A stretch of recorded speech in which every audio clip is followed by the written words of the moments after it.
your team for Welsh sport. This is BBC Radio Wales Sport.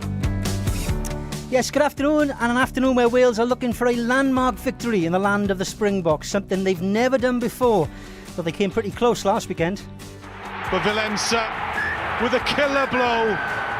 Loftus Versfeld celebrates. South Africa have stolen the victory. Wales should have had so much more. They were heroic in defence. They simply had to survive for 30 seconds, and they didn't.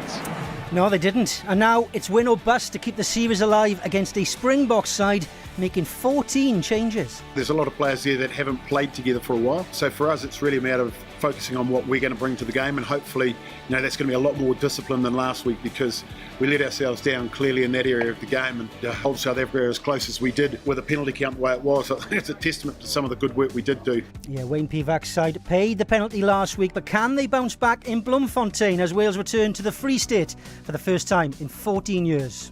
Montgomery, Percy Montgomery gets over, and that is so unlucky for Wales.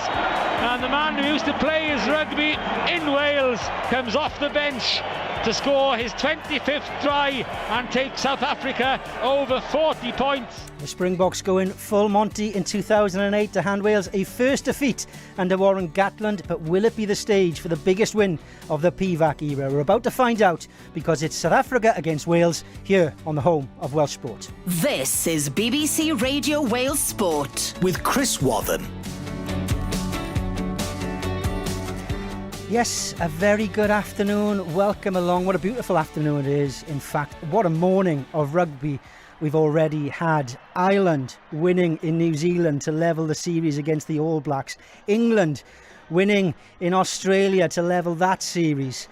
No pressure, Wales, after last weekend's agonising defeat in Pretoria. Can they put things right in Bloemfontein? We're going to find out. It's a 4:05 kickoff for you. We're going to have plenty of build-up from our expert team, because plenty of talk about how the Springboks have made numerous changes to their lineup.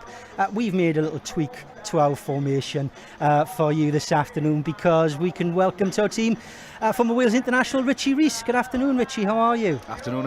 Is this an upgrade, Chris, in your opinion, or am I putting you on the spot? I just like to rotate things and bring a freshness into the lineup. But we've kept with the tried and the trusted in the engine room, because former Wales second row Ian Goff joins us once again. Ian, how are you doing? Yeah, I'm very good. I'm looking forward. My nails are starting to grow back from last week, and let's hope we have another epic. Well, let's hope so. It'll do some to go as dramatic as it was last week. Richie, was that Wales's chance? Was it a missed opportunity, or does it offer promise for today's second test? Yeah, I think it's probably the latter. The promise is there, because we saw probably the quality and maybe in a little bit of adversity. They've gone in that first test. No one was expecting anything, if we're honest, from the press to the supporters to probably maybe some of the family members of the players themselves. So again, it's an opportunity to try and back it up. But I think this is a very dangerous South African side this afternoon. 14 changes, as we've already mentioned, with just the one remaining. But there's a lot of players with things to prove. I think tactically they'll probably make a few slight little changes as well, South Africa, this afternoon, which I'm sure we'll go into a little bit later. But from Wales' perspective, nothing has to change. I think keep going to the air, use the likes of Kieran Hardy, Dan Biggar. That's the strength of their game. So just keep going to the air, keep challenging that back three, the likes of Warwick Glant in the backfield for South Africa, and hopefully they'll pick up the scraps and again try and pick up a couple of lucky tries just off from the bounce of a ball. We'll get the full rundown on the team news very shortly with our commentator Gareth Rhys-Owen. But Ian, you watched that one last weekend. You've just about recovered. Have the Wales team recovered? Not just from the physical endurance of playing at altitude, which they're doing again this afternoon, but the mental battle that they would have gone through, and knowing that you've gone so close. Hard to get off the floor. Yeah, it is tough, and the management have had a big job this week to try and freshen the boys up, get them up, and just light a fire under their confidence, grow their confidence, because that's all it takes to, that's all it would have taken to see out that game last week, was that little bit of confidence at the end, a little bit of game management. So it's just those little things to tweak, where when the pressure comes on, it's hard that you're making the right decision and making the right call. And that's a big thing that the management have had to do this week, and really get those boys up. They haven't made hardly any changes, just Cuthbert coming in, so they've stayed with type, so they've given the boys another chance to go out there and tear in. But again, the expectation wasn't there from everybody else last week. They went out with a bit of belief, and they got those early tries and set it running, and that's what we want again today. We don't want to give the Springboks a lead. We want to be right up there, right from minute one, and punching our weight as such. You touched upon that team news. Q, then, to get our team news reminder from our commentator this afternoon, Gareth Rhys-Owen, who no doubt was spent all week trying to revise and research a very different looking South African side. Yeah, really interesting. 14 is the magic number, because Wales have kept 14 players, made one change with Alex Cuthbert coming in. South Africa have made 14 changes. You say that we've been doing some revision, but I think most of us who've been covering the URC will know a lot of these players. Richie's nodding his head, because Richie would have done a lot of research on these players. The South African team, Warwick Gelant, brilliant for the Stormers this season at fullback. Adrinsa and Fassi, dazzling on the wings. They're really talented but inexperienced players. Creel and Esthuizen, very big, direct, quality players in the centre. Pollard is back, and much will be expected from him, because Yankees last weekend didn't do a great job. Hendricks at scrum half. Toy, Dweba, Naikane weren't even on the bench last week, and their quality front rowers, all of them massive big props and scrummagers. Estabeth, the only man who keeps his place. Ori, Kutsia, Roos and Peter Steff Toy. It's a quality team. What intrigues me about it, and we'll get to Wales in a second. Do you mind if I ask Richie about this? Go on. I looked at a few of the games last season. That's when the Ospreys were picking sides littered with British Lions, and they were losing to the Bulls with no South African internationals. But we were saying, oh yeah, but hang on, these guys are quality. The likes of Gelant, Adrinsa, Fassi, Roos, they've shone all season in the URC. For me, I'm intrigued to see whether or not those South African franchises are better than we thought they were, or these players are that quality. Do you understand what I'm getting at, really? Because I'm thinking, wow, these are cracking players. Yeah, I just think the game today is going to be based around that back row. If you look at the quality of that South African back row, even Roos, who's the URC player of the championship this year, you've got Peter Steff who's the ex-World Player of the Year, Marcel Coetzee. Everyone knows what those three can do. The game now is about collision, and it's about physicality. You get that, you get speed at ball, you get gain line, and life is 10 times easier, as Ian will tell you. But I really, really do think this is a dangerous South African team this afternoon. But these sorts of guys, the likes of Dweba played for the Cheetahs. He went to France to play. He's gone back to South Africa. He's been on the market about 3 times to move clubs over the last 5 years, and people have been chasing him. But he's always gone back to South Africa because he wanted ultimately to get capped for the Springboks. And I think it's such a, as you mentioned, Guy, I think it's such a probably unexpected 15 to be nailed. I don't think anyone was expecting 14 changes. But do not underestimate the likes of Jesse Creel we're just looking at on screen. Now these players are exceptional rugby players, and I think there'll be a little tweak to how they're going to play the game this afternoon. It's certainly added to the edge and the needle. There's a little mini war of words going on, not involving the Wales camp, but a lot of people outside it. Gareth Edwards calling the selection disrespectful. We'll hear more about that a little later on. But Ian, I want to get your take on the Wales selection. You watched the game last week, part of our team. Only one change, and in a position where, well, let's be honest, none of the backline saw a lot of the ball. Josh Adams looked like he was carrying a knock. Were you expecting more changes, or did that side do enough to get another go? I would say they did enough to have another go, for sure. You could have seen changes. You could have thought maybe they put 3 or 4 changes in, but it depends the mindset, the freshness of the players throughout the week as well, who's ridden that first game well. Emotionally as well, that's the other thing to be looking at. Who was really on the floor, who was still not bouncing for it, but they'll know every sort of step of the players' mentality and physicality and physical sort of being going through that week as they judge them through. But no, I think good. Let them have another go. We didn't actually have a great deal of ball to play over the last week, so the backs didn't really get that much phase ball to get going. But hopefully we can get that this week, and they can really sort of show themselves up. It was backs to the wall and a huge effort. I was looking at some of the stats earlier this morning when I got up and was doing a bit of research on the game, and at the 60-minute mark, both 13s, they'd only make one pass between them. That was Am. He'd made one pass, both 13s, up until the 60-minute mark. So that very much tells you how the game was played last weekend. It'll be very interesting to see, because Pollard's very much strength to his game. His USP, his selling point is his kicking game. But I've got a feeling that they might play a little bit more this afternoon. We will find out. Remind us, a 4 kickoff. Just to remind you, already today, Ireland beating New Zealand by 23 points to 12. Andrew Porter with a couple of tries. All Blacks down to 14 men from the 31st minute. That's levelled the series there. England beating Australia by 25 points to 17. 20 points from the boot of Owen Farrell. Scotland against Argentina in Salta this evening. Of course, Argentina winning that first test. Can Wales level the series? They'll be led out once again by Dan Biggar. Definitely made his mark on last weekend's game, to say the least. Setting the tone, I guess, for the performance that pushed the Springboks all the way, only to be punished right at the death. Willemse with a killer blow. Loftus Versveld celebrates with ecstasy. South Africa have stolen the victory. Wales should have had so much more. They were heroic in defence. They simply had to survive for 30 seconds, and they didn't. And it's heartbreak for Wales. Admittedly, it was disappointing the way it sort of came to an end, but I think the confidence that the performance that we produced was quite easy to get back on the horse. The boys have been in good spirits and really looking forward to this weekend to go one better, really. Le Roux, Willemse, men outside. De Allende with a grubber kick. Corby with a try. South Africa with their third.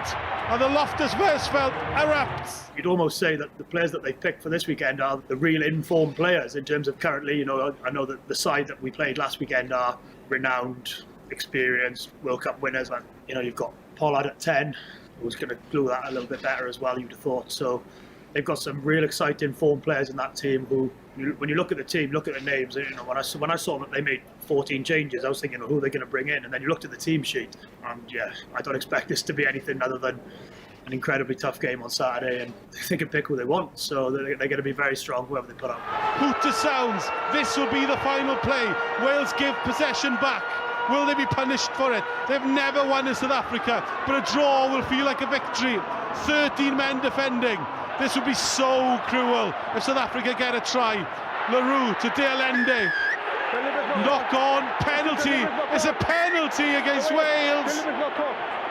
Deliberate knock on given, and Wales are throwing it away. I think we lost the penalty count, 19 we gave away in the end, so you're always going to be under a little bit of pressure when you give that many penalties away, rightly or wrongly.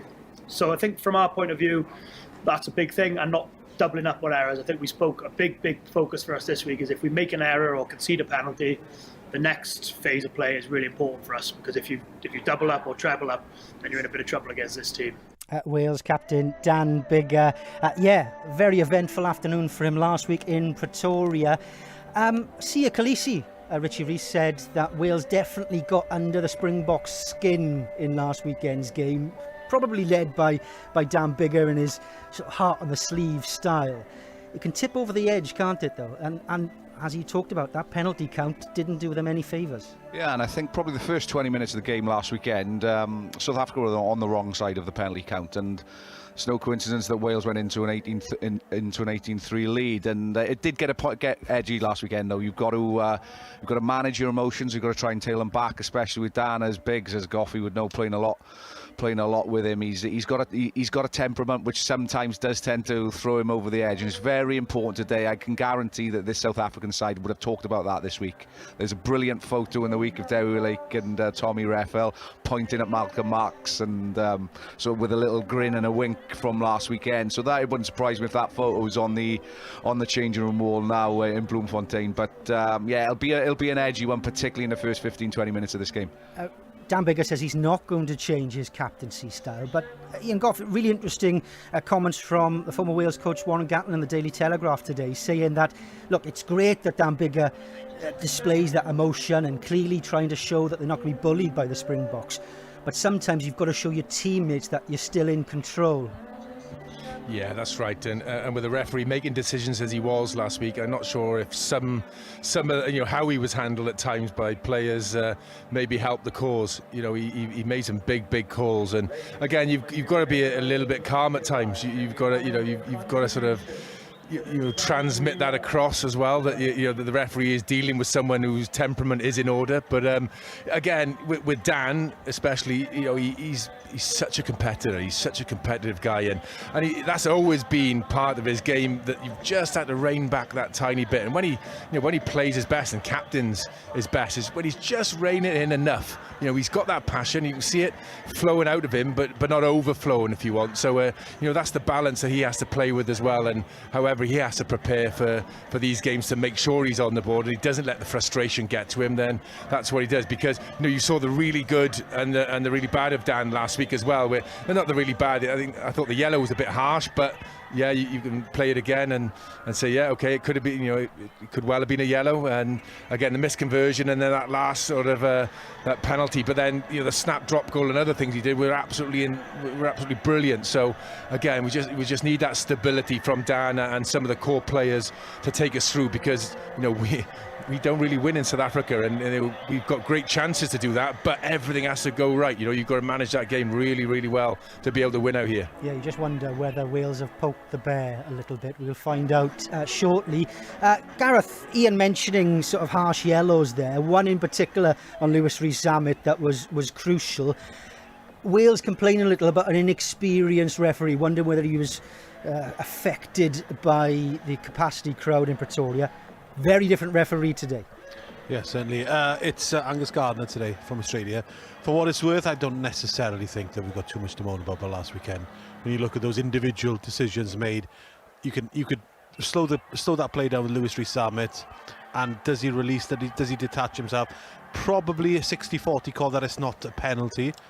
But every single player knows that if you give away a penalty in that position under so much heat, that the inevitability, once the ref decides he's giving a penalty, he's got to give a yellow. Yeah, I think what's key with the Lewis Rees-Zammit one from last weekend, so it's a line break, it ends up within 7-8 metres of that Welsh try line, and the refs are being dictated to, and they want to reward positive play, and positive play is a line break by South Africa, and you're talking such fine margin from Dan Biggar's knockdown to Lewis Rees-Zammit's half not release, and I think that the referees want to be seen to be rewarding positive play, and that it's unlikely he's running off the field there going, oh no, this is absolutely disgusting, I'm completely innocent. He's probably thinking, I just think, look, you get into the 22 these days, it's harder not to give a penalty away, because the referees are always looking at from offsides to no release to high shots, and as soon as you get in there at 22, you just need a little bit of composure from an attack perspective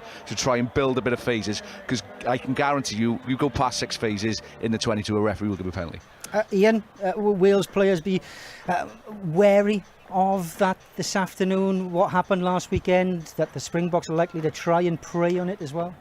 Yeah, I think you've got to play to that edge, but you've got to be good at it as well. You've got to you've got to know what the referee's going to give. You've got to be white the white at times, because you just stray that little bit. Again, the Zammit one was such a close call, and even the Dan Biggar one, when he tackled him, he turned him and got trapped at the bottom. Both of those could have been a penalty, but again, in the positions they were with turnovers and big breaks, and you just can't do it. You've just got to do everything. Like at the end, keeping the ball. You just got to do whatever you can to keep the ball and not give that penalty away. So it's it's just a matter of that confidence leading in, and just faith in your ability and setting your standard that high that you don't give these penalties and yellow cards, because you're just putting the team under such stress doing that. Now, how South Africa, down to 12 men, how they didn't pull a 15-20 point lead from that, I don't know. Well, we'll find out whether the referee's whistle and his cards will have an influence on today's game. 4:05 kickoff, remember, here on Radio Wales Sport, where we've already heard from the Wales camp. But what's the view of the South Africans? Our reporter Gareth Griffiths has managed to grab the thoughts of a former Springboks captain. I'm here with Jean de Villiers. Jean, big game. What are you expecting? Yeah, it is a big game. Look, firstly, I'm expecting a fantastic atmosphere once again, a packed stadium, and look, I'm expecting Wales to come out firing. I think they'll take a lot of confidence from last week's game, and then from a South African point of view, exciting selection. But I mean, the big question will be the cohesion. You know, whether they'll be able to play together as a team and not just 15 individuals, kind of the old cliche. So, yeah, a lot at stake for this game. What do you make of the South African selection, and who should we look out for? Look, I think it's an extremely exciting selection. Ivan Roos at 8, you know, he's been phenomenal. Kurtley Orange on the wing, also, you know, fantastic player. And then Hanrad Pollard back as captain and in the starting team. So he'll really want to guide the team and make sure that he leads from the front. So it's Test match rugby. You want to build the innings, and certainly if they get the start that they had last week, then it'll be a tough game for the Boks. For people listening, what's it like playing in Bloemfontein? Look, like I said, it's, you know, when you have a packed stadium, the atmosphere is electric. So you want to be the home team when you play, yeah, and it'll certainly count in South Africa's favour. And I think the crowd will be, you know, they'll cheer the Boks on and might make it tough for Wales during the game. Were you surprised how Wales coped with the atmosphere in Pretoria? They seemed to revel off it to start with last weekend. And look, that's what you do, Test match rugby. You know, yes, it benefits the home team, but if you can actually get some energy off of it as well as an opposing team, you know, then you only benefit from it. So if Wales can do the same today, and I'm pretty sure they will, you know, if they get their heads in front, and then they'll get energy from the noise again. So there's nothing better than quieting a crowd when they're shouting against you. Prediction? Look, it's so difficult to predict, because what do you predict the South African team on? You know, you don't really have anything to go on. So I'll purely just go on home ground advantage and the Boks to sneak it. Former South African captain Jean de Villiers there, speaking to our reporter Gareth Griffiths. Wales facing a South African side, well, with plenty of changes, and after last week's last-minute defeat. It's not something new for Wales and South Africa, of course, as Alex Cuthbert knows well. The wing returns to the side 8 years on from another cruel finish. Leroux, great pass to Hendricks. Hendricks wasn't put in touch. What a tackle! What a tackle by Liam Williams. They've gone to the TMO. It's a penalty try, and with 90 seconds remaining, for the very first time, South Africa go ahead by a point. It could not be crueler on Wales. It's daylight robbery in Nelspruit. I've played out here, I think 2014. We had obviously mixed results in terms of the first test, second test, but I enjoy it out here. I love the physicality that you know you're going to get with the Boks, and obviously my aerial game, which I pride myself on as well, and the kick chase sort of aspect of the game. You know, I guess that's sort of why Wayne has put me in the squad, and hopefully there'll be plenty of that on the weekend. And you know you're going to get one of the hardest tests coming out here, and yeah, it's one I'm very much looking forward to. Bigger to Cuthbert. Cuthbert is there. What a try! What an attack by Wales! Stand up and be counted, Wales. If South Africa dominated last week, it's Wales who are doing so this week. I guess it was probably up there one of my sort of favourable performances. Obviously the result was the one that we were really after, you know, being that first team to win in Wales, and I felt like we were a good side that second test and we probably deserved to win. But just at the end of the day, you know, South Africa, they're a team that play, you know, more than 80 minutes. That's what it's going to take this weekend. So I'm very much looking forward to get back out there and trying to right those wrong with. But Willems with a killer blow. Loftus Versfeld celebrates. South Africa have stolen the victory. I was absolutely gutted. We lost. It would have been unbelievable to be involved with. Watching on the weekend, it was up there as probably one of the best atmospheres I've been involved with, I think, really. It was absolutely unbelievable. But like Test Rugby, we've got 2 more opportunities to get that. So the comeback continues for Alex Cuthbert, starting for Wales in South Africa. Richie Rees, Alex Cuthbert, someone you know well. He certainly deserved his place back in the squad, deserved his opportunity with his recent form. In for Josh Adams, who was carrying something of a knock last week as well. Yeah, and I think Alex hit the nail on the head there. He's known for his physicality. He probably hasn't got the pace of an Alex Cuthbert from 8-9 years ago, but what he has got is his aerial work. His aerial work is second to none. His timing off the floor, his commitment. He's nice and square. His elbows are tight, and if he's not winning that ball in the air, he's affecting it. And it's an area we were successful at last weekend against that back three for South Africa, and I don't see any reason why Wales are going to go away from it again today. No, and Ian, Wales didn't have much carry in the backs last weekend, but Alex Cuthbert won't be afraid of getting on the ball and running at a rather physical South African side, will he? Yeah, it'll suit him, won't it? And if Hardy can put the ball on a dime like he did at times last week, he was pretty consistent, to be fair, with his with some of his box kicking, and you can get Cuthbert up in their faces and rattle them again, because South Africa were rattled last week. They were frustrated and they didn't string anything together either. So you say we got under their skin, and if affecting them in that kicking game does get under their skin and get them frustrated, then all well and good. But it's nice to see him back out there. He's gone through a fair few years in the wilderness, and he's been superb in his time in a Welsh jersey. So nice to see him back out there in a proper good test match arena. Well, let's hear from the Wales coach Wayne Pivac on those selection calls he made this week, including, as we said, the return of Alex Cuthbert. Wales on the front foot. BG 2 men down. Halaholo wides to Tompkins. Chance on here. Down the right. Cuthbert for the corner. Brilliant finish by Alex Cuthbert. Wales back in front. And Cuthbert on his return to the national colours gets over for what could be a crucial try. Alex comes in, he's got a lot of height. We expect there to be some aerial battles going on. He's certainly got the volume into him now, and we're really happy with him. Full of running, fresh, so expecting a big work rate from the back three. Sam Wainwright comes on the bench. Obviously Thomas Francis has gone home. Hasn't had a lot of top flight rugby, but what have you seen of him since he's come into the World squad? Yeah, we looked long and hard at the tight heads available. When we looked at bringing the extra prop in, or in the initial selection when Leon was out. And Sam's one that we think has a big future in the game. It's a big ask for any of the props we would have put in there. Sam has trained really well. He's enjoying every minute of his time with us, and look, if he gets on the park and has his debut, it'll be fantastic for him and his family. Springboks have made 14 changes, 19 in the matchday squad. Sir Gareth Edwards says it's disrespecting Wales and devaluing the series. Do you believe it's disrespecting Wales and devaluing the series? No, look, I think from our point of view, it's a big focus on how we can improve from the last test match. We're in a different part of the cycle, really. We're at the end of our season, they're at the start of theirs. They'll have their reasoning. Look, they've got depth and quality throughout their squad and some experience in this team, so we're certainly not taking them lightly at all. There are players there playing with an opportunity to impress for the third test, so we know they'll come out strongly and represent their country like anyone in that jersey. So for us, it's around what we can control, and that's our performance. What are your feelings after last weekend? It was so close. How did you, how have you reflected on that? Yeah, look, in reviewing the game, probably one of the plays of the match got penalised, and that was Louis Rees-Sammet's excellent cover tackle, and then his clear release and work over the ball to earn a penalty. They scored a try off that, and we were down to another player. So look, that was a big moment in the game for us, and very disappointing. But certainly we have to put all that behind us. Boys have worked really hard again this week, as they did for the first test. And look, we can go in there knowing that I don't think we could do much else to prepare for this test match. So yeah, we've put the disappointment of last week behind us, and we're excited about the opportunity to go again. And what are you expecting from Bloemfontein? Similar atmosphere to Pretoria?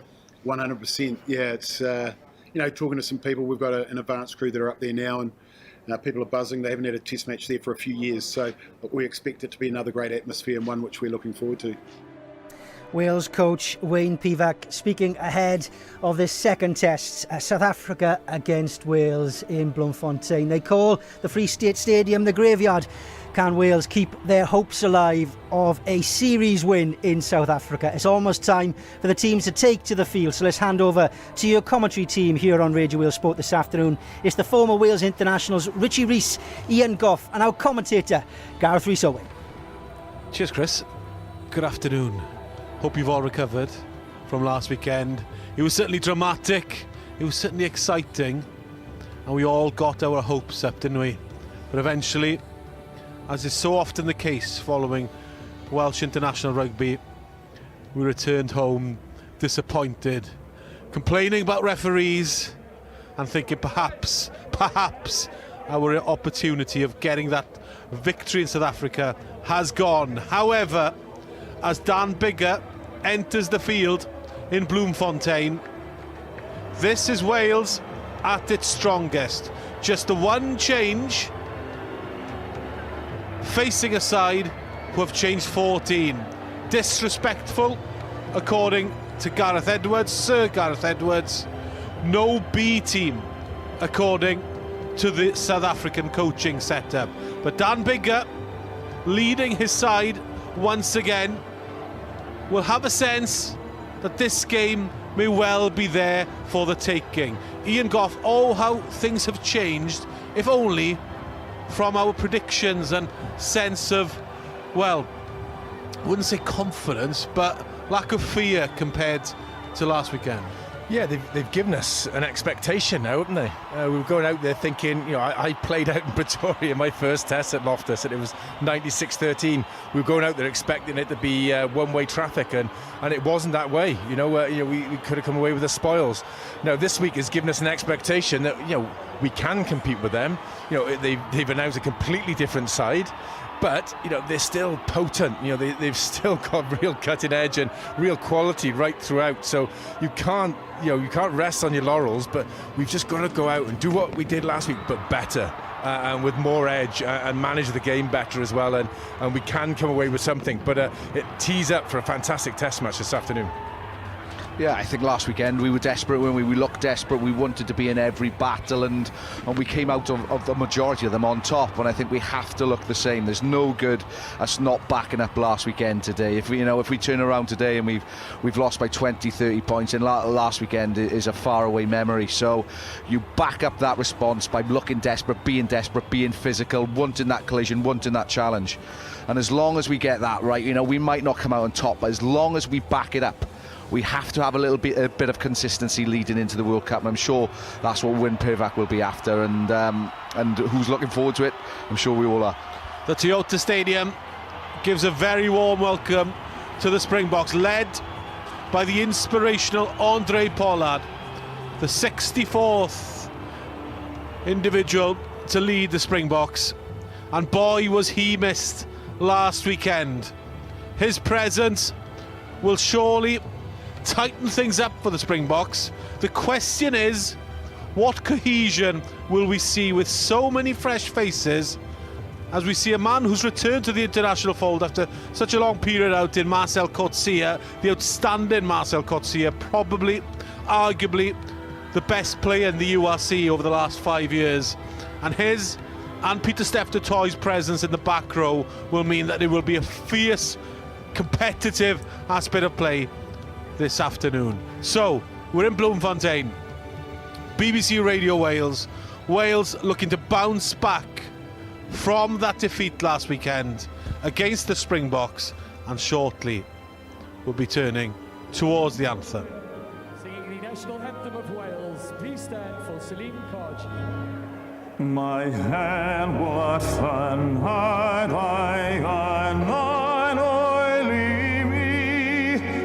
Bairthach an torion en boion o bri, ai hwrael rafelwyr, gladorwyr tramad, dros rathed doch lasantau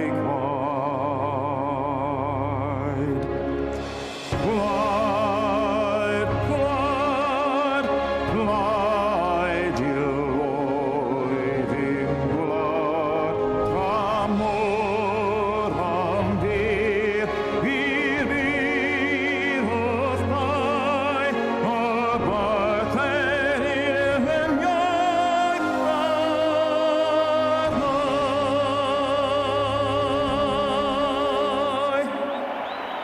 And now, ladies and gentlemen, remain standing for the singing of the South African national anthem as sung tonight by Caroline Grace.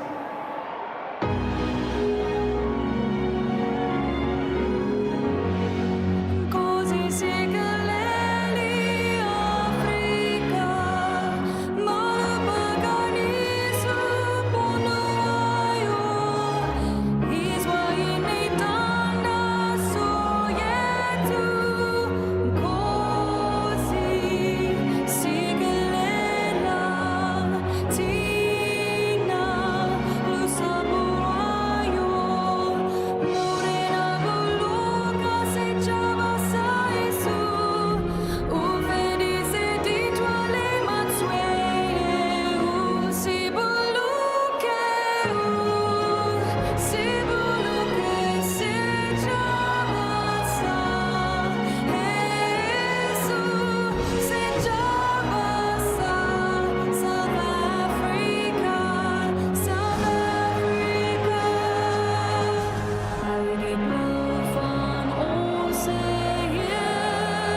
South African anthem sung by Caroline Grace, wife of the former Springbok Henrique Brousseau, who's a handy flanker back in the day himself. So our referee is Australian in Angus Gardner, Matthew Cardley and Andre Piardi, his assistants. And as we wait the kick-off, I guess this is the right time to give you an indication and a reminder of the teams who line up this afternoon. For Wales, it's Liam Williams at full-back, the only change on the wing with Alex Cuthbert coming in for Josh Adams. Lewis Rees-Sam at the other wing, North and Tompkins in midfield, Dan Biggar and Kieran Hardy, Gareth Thomas, Ryan Elias, Dylan Lewis, Will Rowlands and Adam Beard. It's Dan Lydiate, Talupe Faletau, Tommy Reffell. The highlight when it comes to the bench, in the absence of Tom Francis, who's returned home with injury, it's Sam Wainwright, formerly of RGC, now the Saracens, man who's yet to play a single start at first-class rugby level. For the Springboks, it's Gelant at full-back, Arinsa and Fassi, the dynamic wingers, Creel and Oosthuizen, very solid midfield partnership. Pollard back, Hendrickse, scrum half, Dutoy, Dweba, Nyankane, Etzebeth, Ori, Kutsia, Ruiz making his debut, and Peter Steff, Dutoy. So, we hear the voice of Angus Gardner. Wales Stay behind. Looking to do what they didn't do last weekend and finish the job. No B team, according to the Springboks, but they've made the changes, and immediately Dutoy is penalised for sealing, and Wales get a penalty 24 metres out, straight in front of the sticks. Couldn't ask for a better start. Excellent kick from Dan Biggar, but I think there's a lot of surprise in Peter Steff du Toit's face there. He's talking to Angus Gardner, saying he was pushed over as Dan Biggar shapes as if he's going to kick to the corner, but he's taking the three. But no messing around from Angus Gardner, the referee from Australia. Well, you can hear the Toyota Stadium in fine voice. It's Gelant who catches the ball and collides immediately into Dutoy, who arguably was offside, but he's sealed over as well, and this is the easiest penalty. Peter Steff du Toit, what a player he is. Had a haircut, but physical, big, strong, powerful, and he'll be a presence. I think it was a helping hand by Reffell or Hardy there, a big shove in the back, because they tried to run his line, didn't they? Yeah. Big shove in the back, which pushed him into the player, and it was quite good play. And what a way to open this game! 5 seconds into the game, penalty in front of the post. Here we go. We're off the mark. And Wales once again start with a bang. So a minute and a half on the clock. BBC Radio Wales, South Africa 0, Wales 3, thanks to Dan Biggar's simple, easy penalty. Be interesting now what tactics South Africa go with the kick-off. So last weekend they kept going on top of Toby would carry back well. It's exactly where they've gone today, and Hardy would put a decent 20-25 metre box kick up and put a bit of pressure on that back three. It's exactly what they've gone back to. Okay, boys, let's see if they kick off 10 or off 9 now. Wales looks again as if Hardy's shaping. And use Hardy told to kick, almost charged down again by Etzebeth, the tallest man in the field. This one perfectly executed, and Cuthbert gives chase and he wins that aerial battle. Great start for Wales, but there's no scrum half, and eventually Rowlands assumes responsibility, and he was caught in two minds, and the momentum's gone from the play, and Hardy knows this, so he gives it some width. Gareth Thomas, first touch, approaching the halfway line. Wales winning the first of many kicks in the air, the aerial battles. This time up high goes Dan Biggar, up and under, not enough direction on it. Around the halfway line, Lewis Rees-Sam gets hold of it and pushes it back to George North. 2 from 2 now from Wales. But that's a penalty. In the breakdown, South Africa compete and they get the decision. Yeah, it's a great kick from Hardy again, but from a policy perspective, South Africa is an exact replica of what they did 6 times last weekend. So they kicked straight to Faletau, an excellent kick from Hardy, won the ball back through Alex Cuthbert, as we talked around pre-game, and then they went 2 phases, didn't get any momentum. Dan Biggar's gone straight back to the end, forced an error from that South African back free, but fortunately for South Africa, it was the new guy who's in at 9, fourth after Clerk. It was Jaden Hendrickse. Right, South Africa rolling maul, reverting to type. Advantage. getting an advantage. Dweba at the back. You hear the call as Rowlands has been penalised. Shot for nothing here for South Africa. Pollard from deep. Gelant gives it out wide on the arc. Overlap, but it could be in. Adrinsa's some finisher. Good tackle on him. But South Africa within, 2-3 metres. Ruiz to debutant.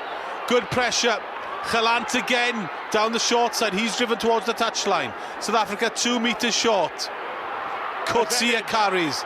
3 men tackle him. They were offside. Elias has his hands on the ball, but it's a penalty coming. Hendrickson takes it. Etzebeth, chop tackle on him by Gareth Thomas. With their hands there, we'll play on for the time being. Du Toit, the loose head.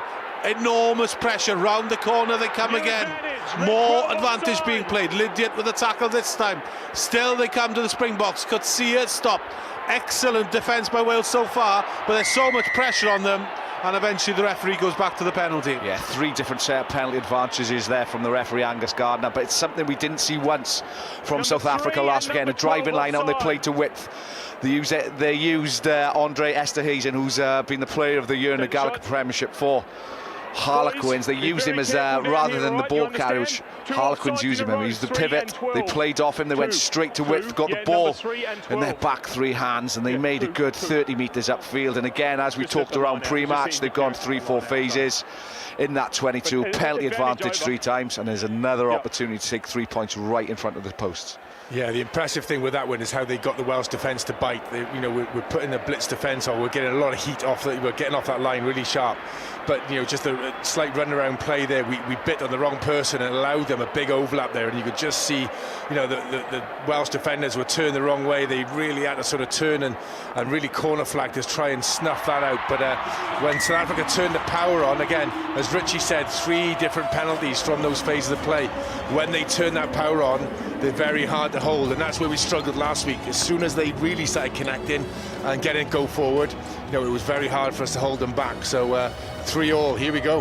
And arguably, when you've got Coetzee, Roos, Du Toit, and Du Toit, the loose head, there are better ball carriers on the field for South Africa than they were last weekend. Yeah, you add into the mix to Webber, Esterhuizen, they've got a ridiculous amount of physicality this afternoon. Indeed.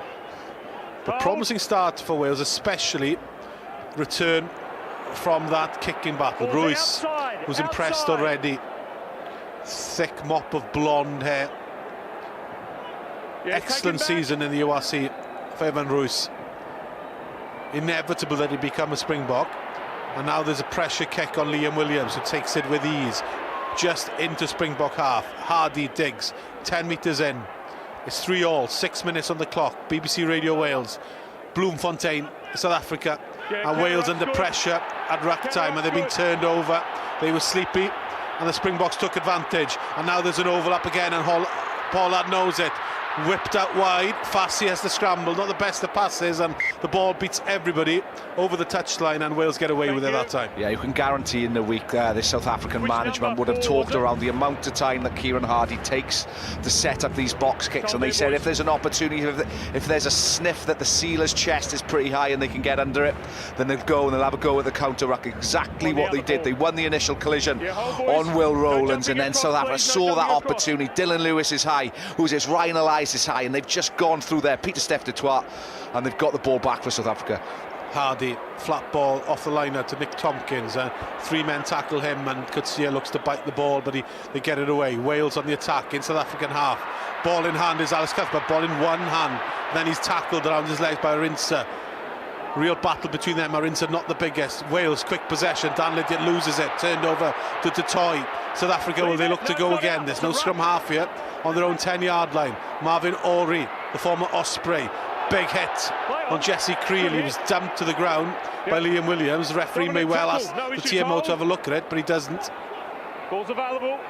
Adam Beard lying in the ball, much in the fashion of Ian Goff, I remember back in the day, just slowing things down. Oh, he's doing it better than Goff. He's making a nuisance of himself, Goffey, just lying in the wrong place, hands up. And now momentum's gone, so Hendrickson will clear over the halfway line. to put pressure on Lewis Rees-Zammit. Nobody wants it. South Africa gets again, and now Hendrickson clips it over. Great kick by him. But I think the ball may well sit up just in front of the try line. Nick Tompkins is the last one back. No options with him, and he gives it a big It's a great strike from Tompkins. But he keeps it in play, and there's danger here. And Gelant knows this. Over the halfway line, hitch kick by him. Gelant drifting across field. Faletau comes across. Grubber kick by Fassi chasing, and the ball comes off a Welsh leg over the touchline. I think it may well be a Springbok line-out on Wales' 22. 3-3, 9 minutes played. Yeah, in the opening 9 minutes, we've probably seen South Africa play double the amount of rugby that they played last weekend. You can guarantee it's something that they would have discussed. How can we improve from last weekend? But how lively has this opening 9 minutes been? It's been exciting from both sides. Yeah, they were worried about the Springbok team gelling together, so many new players, but they seem to be, they get in front football, they're finding space. They've put the ball to the hands in a three-quarter play a couple of times as well, and made Wales bite as well. So a different team so far. Dweba, Oosthuizen, crash ball off the back of the line out over Wales' 22. Tommy Reffell's there. Tommy Reffell gets the penalty. And 5, 6, 7 players, including Dan Biggar, rush up to congratulate the open side, who was so impressive last week, and he gets another penalty on the ground, and that's what Reffell offers. Yeah, South Africa a line out just inside that Welsh 22, and they've used a back peel, so Dweba's coming around the corner, and they've sent Esterhuizen short. He wins the initial collision against Reffell, but Reffell drags him to floor, shows a clear release, and just gets straight back on the ball. Great defensive work, Tommy Reffell. Reffell, Lydiate and Faletau, I mean, it's a balanced back row. There's not that much ball carrying play, but really, in terms of competing in all aspects of play, it's not bad, is it? It's not a bad back row, is it? And I wouldn't want to say that in front of Faletau about his ball carrying. Oh, well, I took Cavaldo as a given, but I guess he's pretty complete, need to be fair to him. But as long as he gets ball in the right areas, then he's dangerous. Faletau's next task is to lift Adam Beard in the line-out on the halfway line. He does that, and slowly but surely the rolling ball creeps over the halfway line. Ryan Elias is there. Wales trying to do to South Africa what they did so effectively last week, and the toy is making a nuisance of himself, and he complains that a finger got in his eye. He's not happy with it, but Kieran Hardy goes for the box kick into the opponent's half. This one hangs in the air, won again by Wales, and Ori wasn't sure whether he could take it, so he left it, and Wales gets possession again. Zammit in midfield, ball in hand, looking so dangerous again. Wales possession, 3-3. Tompkins in two minds, slings it to Cuthbert. Cuthbert tackled by 3 Springboks, but Liam Williams gets in there to help him out. Wales with possession. Tompkins to Will Rowlands. Rowlands slightly isolated. Katsia knows that. Still Wales possession on South Africa's 10-yard line. Biggar, 3-3. Played 11 minutes in Bloemfontein. Yeah, they're definitely going a bit harder. This is a defensive contact area, are South Africa. They're trying to make it a little bit more of a fight and take away that speed of ball from Kieran Hardy. Lewis Rees-Zammit on the far channel. He had Ryan Elias on the touchline, so it's still Wales ball. Yeah, they're just going to be sensible now, Wales. They're on to their 6th, 7th phase, and they haven't got back over that South African 22. So there's going to be backfield space. There'll be a penalty off the ball out for Dweba taking someone out. And Roos thinks he's got the turnover. He did indeed, but there's the penalty to come here. Let me explain, boys. No issues with you two, but we've got a tackle off the ball by 2 Green. Okay, so no issues. No issues with the jackal. Yeah, taken off the ball, number 2 Green, was it? Yep. Off the ball, number 2 Green. Yeah, I used to like that type, but you read it. There's a lot of offloads coming in from Wales and little sharp hands. Nick Tompkins and stuff trying to release players, and he's just trying to read it and trying to come off the line and get that shot in early. And the ball hasn't gone to him, and he's given a penalty away in a very precocious area. But just a bit of over exuberance there by Dweba. But Wales trying to play some rugby. They're coming off the ball, off the line very, very hard. Both teams so far. Just a note on Evan Roos. Looks the man of Bond, doesn't he? I mean, even the shape on the man. People forget he's 22. He hasn't had an awful lot of. This is his 2nd pro season where he's got some meaningful game time. He's still 22, and they keep producing back rowers, don't they, South Africa? And they just absolutely breed some monsters, and it's a good thing from a South African perspective, from a collision, from a pace and power angle, because that's what they bring you. It's that Dutch heritage.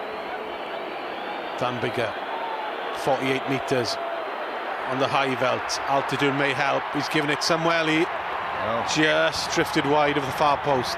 So Biggar missed the penalty. Still 3-3. BBC Radio Wales at the Toyota Stadium. Bring them in, boys. Boys. 3 apiece. Thank you. Very different game to what we saw last week. South Africa showing intent. Pollard with the restart. Faletau unsurprisingly takes it. Adrinsa gives chase on the halfway line. 5 metres in from the near touch line. They've definitely got a policy. Wales are just on their 10-metre line. They've gone 2 phases. They've done this about 4 times already. They're happy going 2 phases. No success. Hardy's going straight back to the air to try and put the pressure straight back on that South African back 3. Does that. And it just drifts towards the touchline, and Cuthbert wins it. Gets the ball back. Wales win possession. They're getting so much change.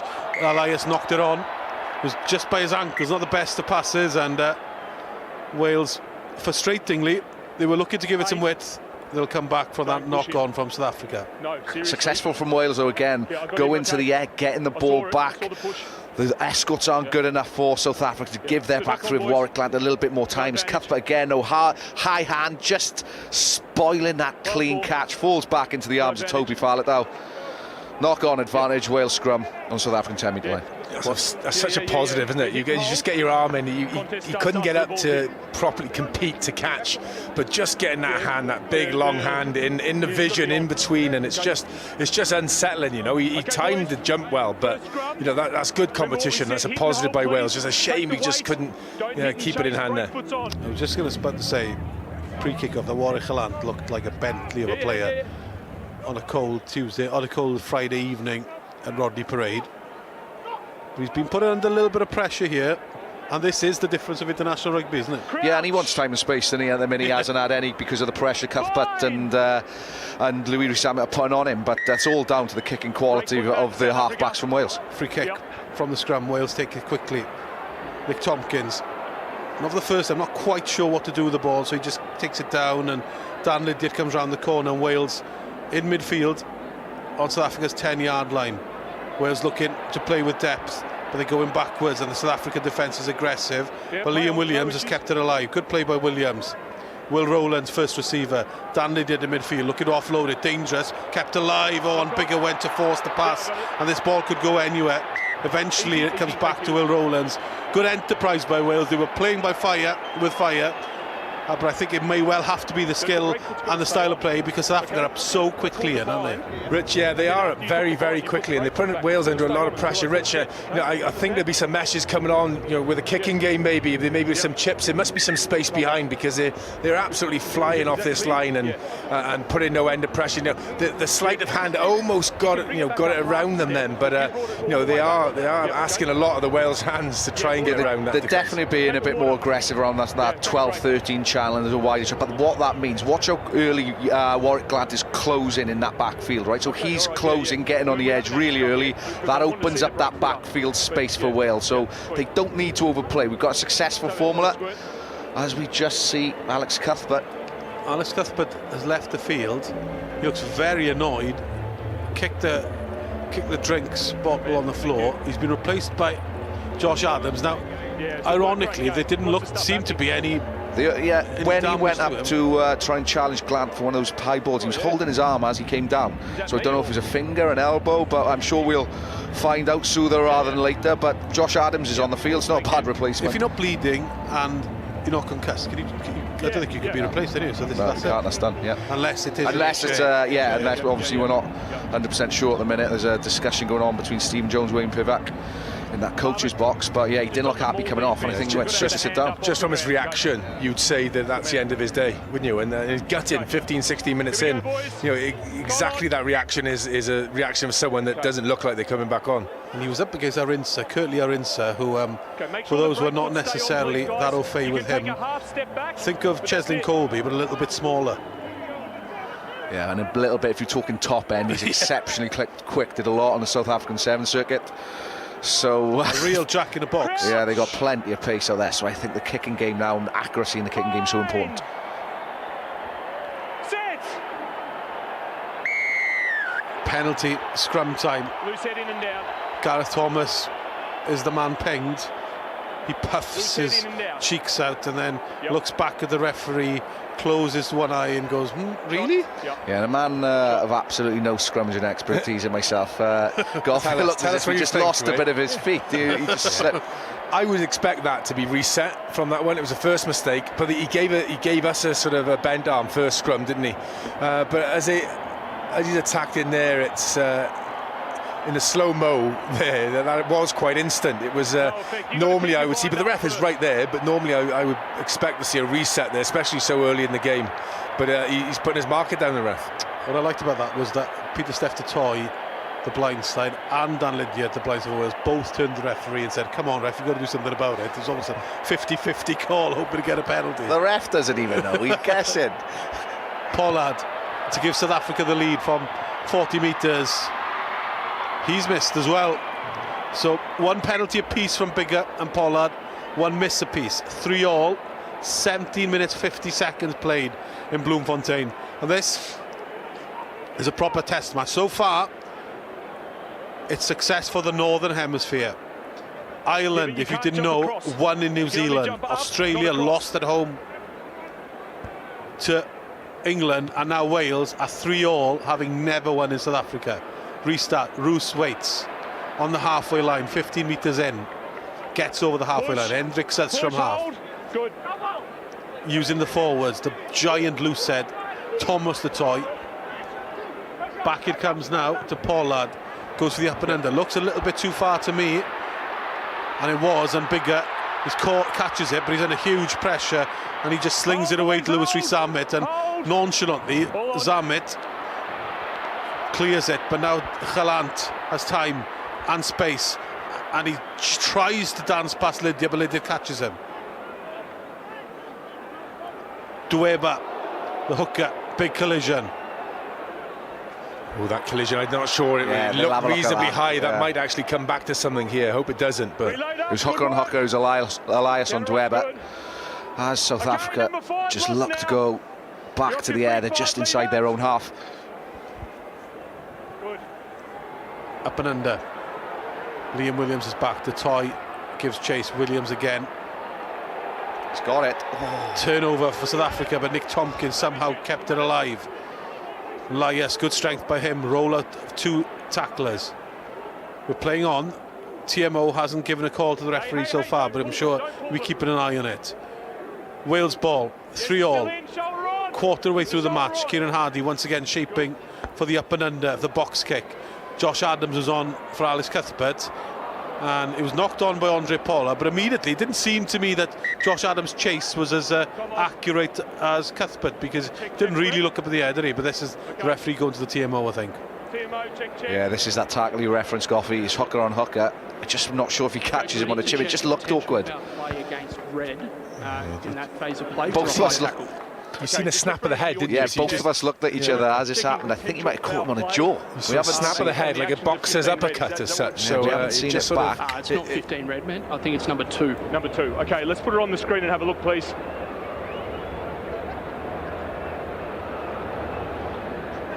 I was hoping this wasn't going to go to the TMO. I was hoping there was enough time had passed, but Dweba here is in short into Elias. From the angle, first angle, we cannot. It's not the right angle so far. So Dweba into Elias. We'll have a better look at it now.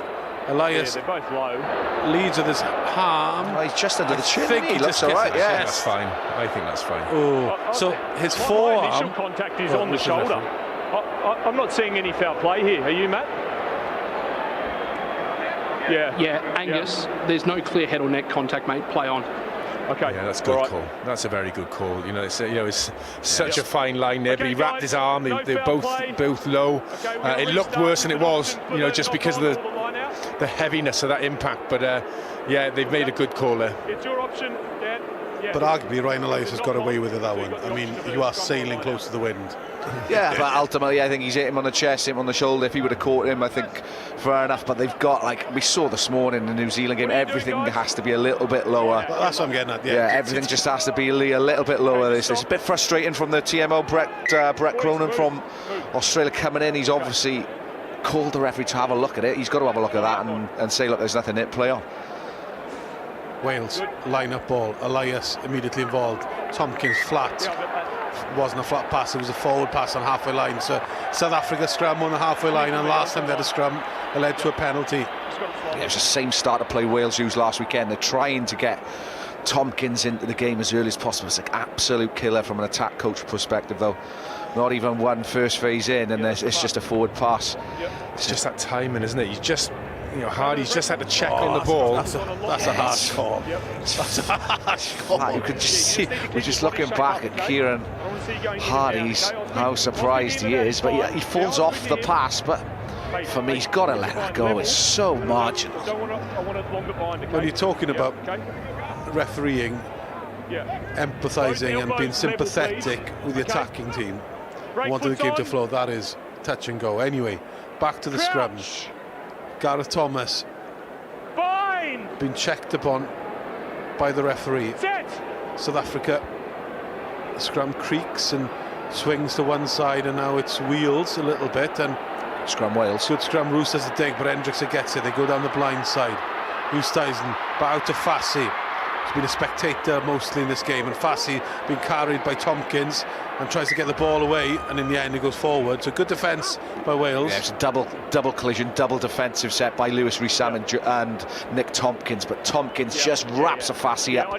He's under the armpits, he's under the shoulders. It's nearly impossible to try and find the floor from an attacker's angle. There, he gets him up and he's held him up and he just runs him into touch. But again, same thing as exactly what we just talked about. One phase, turnover. South Africa this time we've given Wales a chance to relieve a little bit of pressure just outside their 22. That's good defence. I like that. He's ganged up, hasn't he? The initial tackle, good by Zamet, and then he's in like a flash, isn't he? He's wrapped him up and then carried his momentum towards that touchline. So as a winger, that's a cardinal sin, getting pushed over that touchline, and there was nothing he could do. He lost the battle of the height there with Tompkins coming in, and superb turnover by Wales. Referee speaking. I've just spoken to the South African props. He lost his boot, he had nothing to push on. So, And there's the explanation. Daniel Lewis had complained about the fact that the last scrum wasn't straight, and then South Africa spoke to the forwards, and then they said, well, his boot came off. Prop's boot was off, so he couldn't scrummage. Anyway, time's still off, guys. In the meantime, Ryan Elias has had probably about 2.5 minutes, 21 minutes play, 3-all. Ryan Elias, about two minutes now to think about this line-out. Defensive line-out on his own 22. So outside the 22, I want you guys on the line. The more you think about it, the more the demons can creep in. Because the call would have been given 2 minutes ago as well, wouldn't it? Please. Okay, respect their gap. Okay. So, Wales defensive line-out. They go to the middle, stolen by South Africa, and Kieran Hardy gets his hand. Not straight, because Ryan Elias, he was stolen by South Africa, but not straight. And cursed him, bro. Well, it was a long time to wait, wasn't it? I thought South Africa got their hands to that. I can't see, it was a good compete, and it seemed like they got their hands. So if, Etstebeth got his hand to that. So if it's not straight, he's actually got to it before. He's got his ruler out today, the referee, Angus guy. He's not letting anything go. It's a great attacking opportunity for South Africa on that Welsh 22 on the 15-metre line. Expect Andre Esterhuizen into this channel. Between 10 and 12, if we don't see Roos off the back of this scrum, they're two biggest carriers. Andre Esterhuizen, the star of the Gallagher Premiership last season for Harlequins. Back in Springbok colours. But they look shaped to go blind. Hendrickse wants it blind. Roos goes open and peels away and charges into Dan Biggar, and Biggar works as a speed bump, and then he's back up around the corner, come the Springboks. Dan Lydiate under Toy. He wins a collision. He wins it, does he? Not even a draw. But it's what it causes. Look at this. It's now a 5-second contact area rather than a 1.5-second contact area for South Africa. Such a key element of the game, isn't it? Still, the South Africans still come, and Dweba carries well. Round the corner comes to Toy, the loose head. South Africa going through the phase of Ruiz into Reffel and Tompkins. Advantage being played offside Wales, but they're looking sound defensively. Kutsia gives Lydiate a little jab. Pollard, Creel tackled well by Biggar and Faletau. Hendrickse, Pollard spots a gap. Pollard 6 metres out, Liam Williams competes on the floor. Still come the Springboks, knocked on there, back will come for the penalty.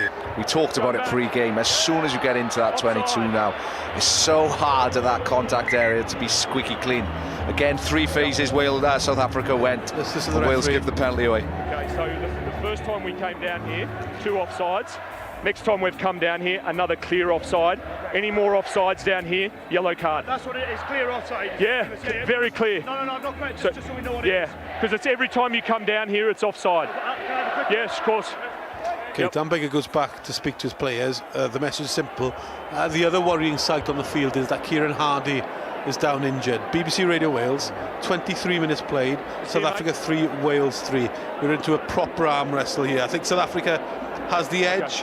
Generally speaking, boys, do we think that? Yeah, I just think they look like they can up the power and get over that gain line, don't they? They've got some big battering rams, and we seem to be, our flow seems to be slightly off. We're taking the ball and trying to get momentum, where South Africa seem to be coming onto the ball with a little bit more flow and being able, and I'm not talking by much, but just that yard of momentum is such a difference. They just look more threatening, don't they? And that's probably because they've had the majority of the territory as Andre Pollard's just gone to the corner. So it's a South African line out from the penalty, just 6 metres from that Welsh try line. It was a good defensive set by Wales. Okay, they straight offside once, but up until that point, they defended really well. They were putting big hits in.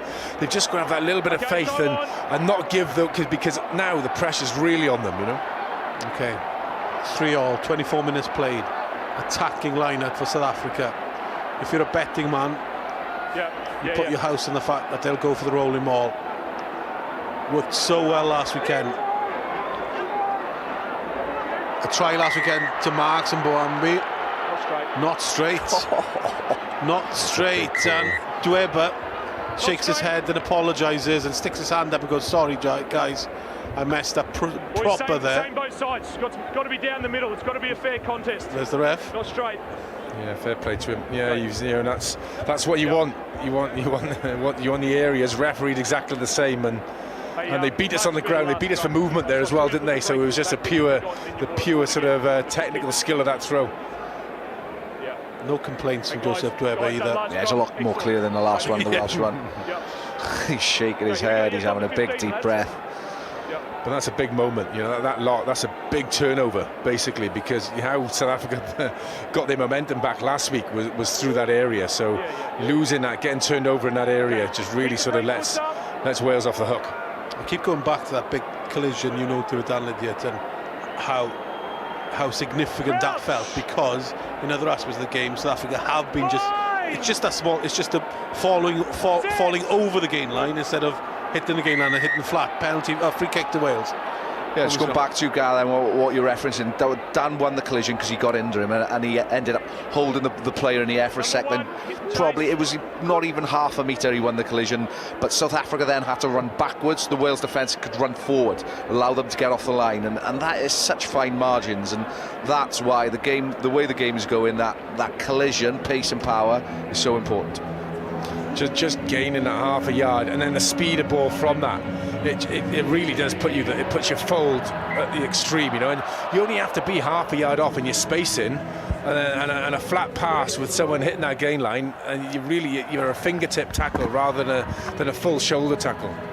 Ian Goff, Richie Rees, BBC Radio Wales, 3-3, 26 minutes played, no competition in the lineup from Wales. Possession given to South Africa, and they've only got 3-4 men in the rolling maul defending it as well. And Dylan Lewis has to leave the line and then go back in, and creaking forward are the Springboks towards Wales' 10-yard line. Hendrickson, Oosthuizen, first receiver. 2 men drag him down eventually. Pollard had to check a little bit and look for Creel. Creel goes down the outside of Tompkins, but Tompkins marshalled him well. Down the short side they go. Pollard brushes Ryan Elias aside, but Elias gathers him and pulls him back. South Africa on the front foot. Shot, Dan Lydiate. Another big hit by Dan Lydiate. And Dylan Lewis then lies on the ball, but gets away with that one. South Africa looking to give it width. Galant.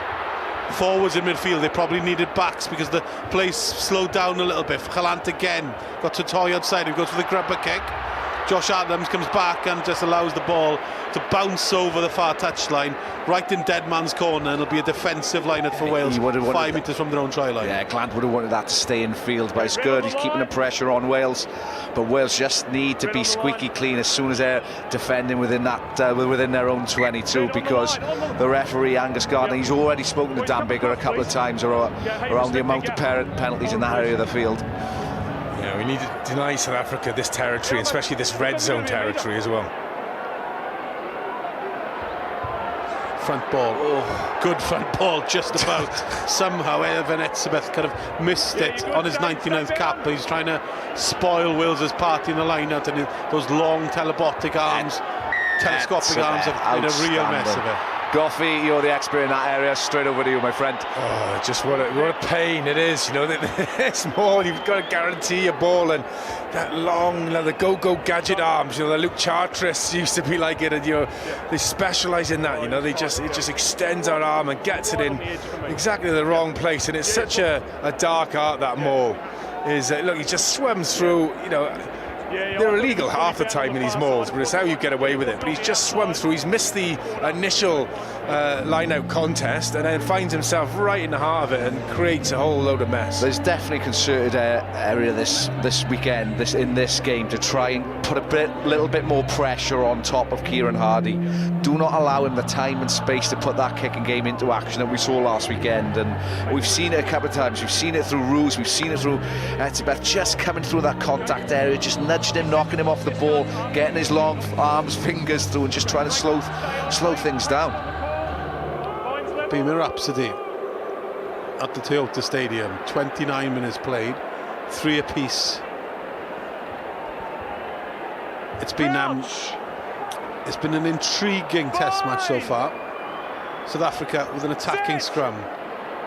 Evan Roos at the back of this scrum, just 10 metres from this Wales try line. Squeezes on. They've got the nudge as well. Scrum wheels, and Roos has to pick up, and Wales don't concede a penalty, and there are bodies everywhere, and Ryan Elias has turned it over. The Springboks are completely confused as to how they lost that ball, but Wales won't be complaining. Now they just need to use their heads. Biggar gets it, goes to clear the ball with a kick, and he gets the ball out of his own 22, and Wales escape. I have no idea how they turned that ball over. Yeah, Angus Gardner's just saying exactly the same thing. I've got no idea. He couldn't see it. He was unsighted. The scrum, we were lucky. The scrum was just creaking there, wasn't it? It was just creaking. They almost sheared off through the loose head side, but you know, we managed to get it out. Ryan Elias just coming back out of that scrum. How legal it was, I'm not sure. Never onside. Was there a ruck We've got, but I think he's got to make a concerted effort to come back first. If he was offside, he was way offside. So we won't mention that. That's not straight. That didn't look straight. No, that didn't look straight at all from my bonk eye. So perhaps Angus Gardner has just decided to even things out, because it's 3 apiece now, 3-all in Bloemfontein. Wales looking to avenge that late defeat last weekend. Hendriksen to Pollard. It's actually Oosthuizen who carries, and Danley did again, who's going through so much defensive work, drags him down. Half-hour mark. Discipline, Wales. Sia injects some power and pace, and Reffel again gets in there first.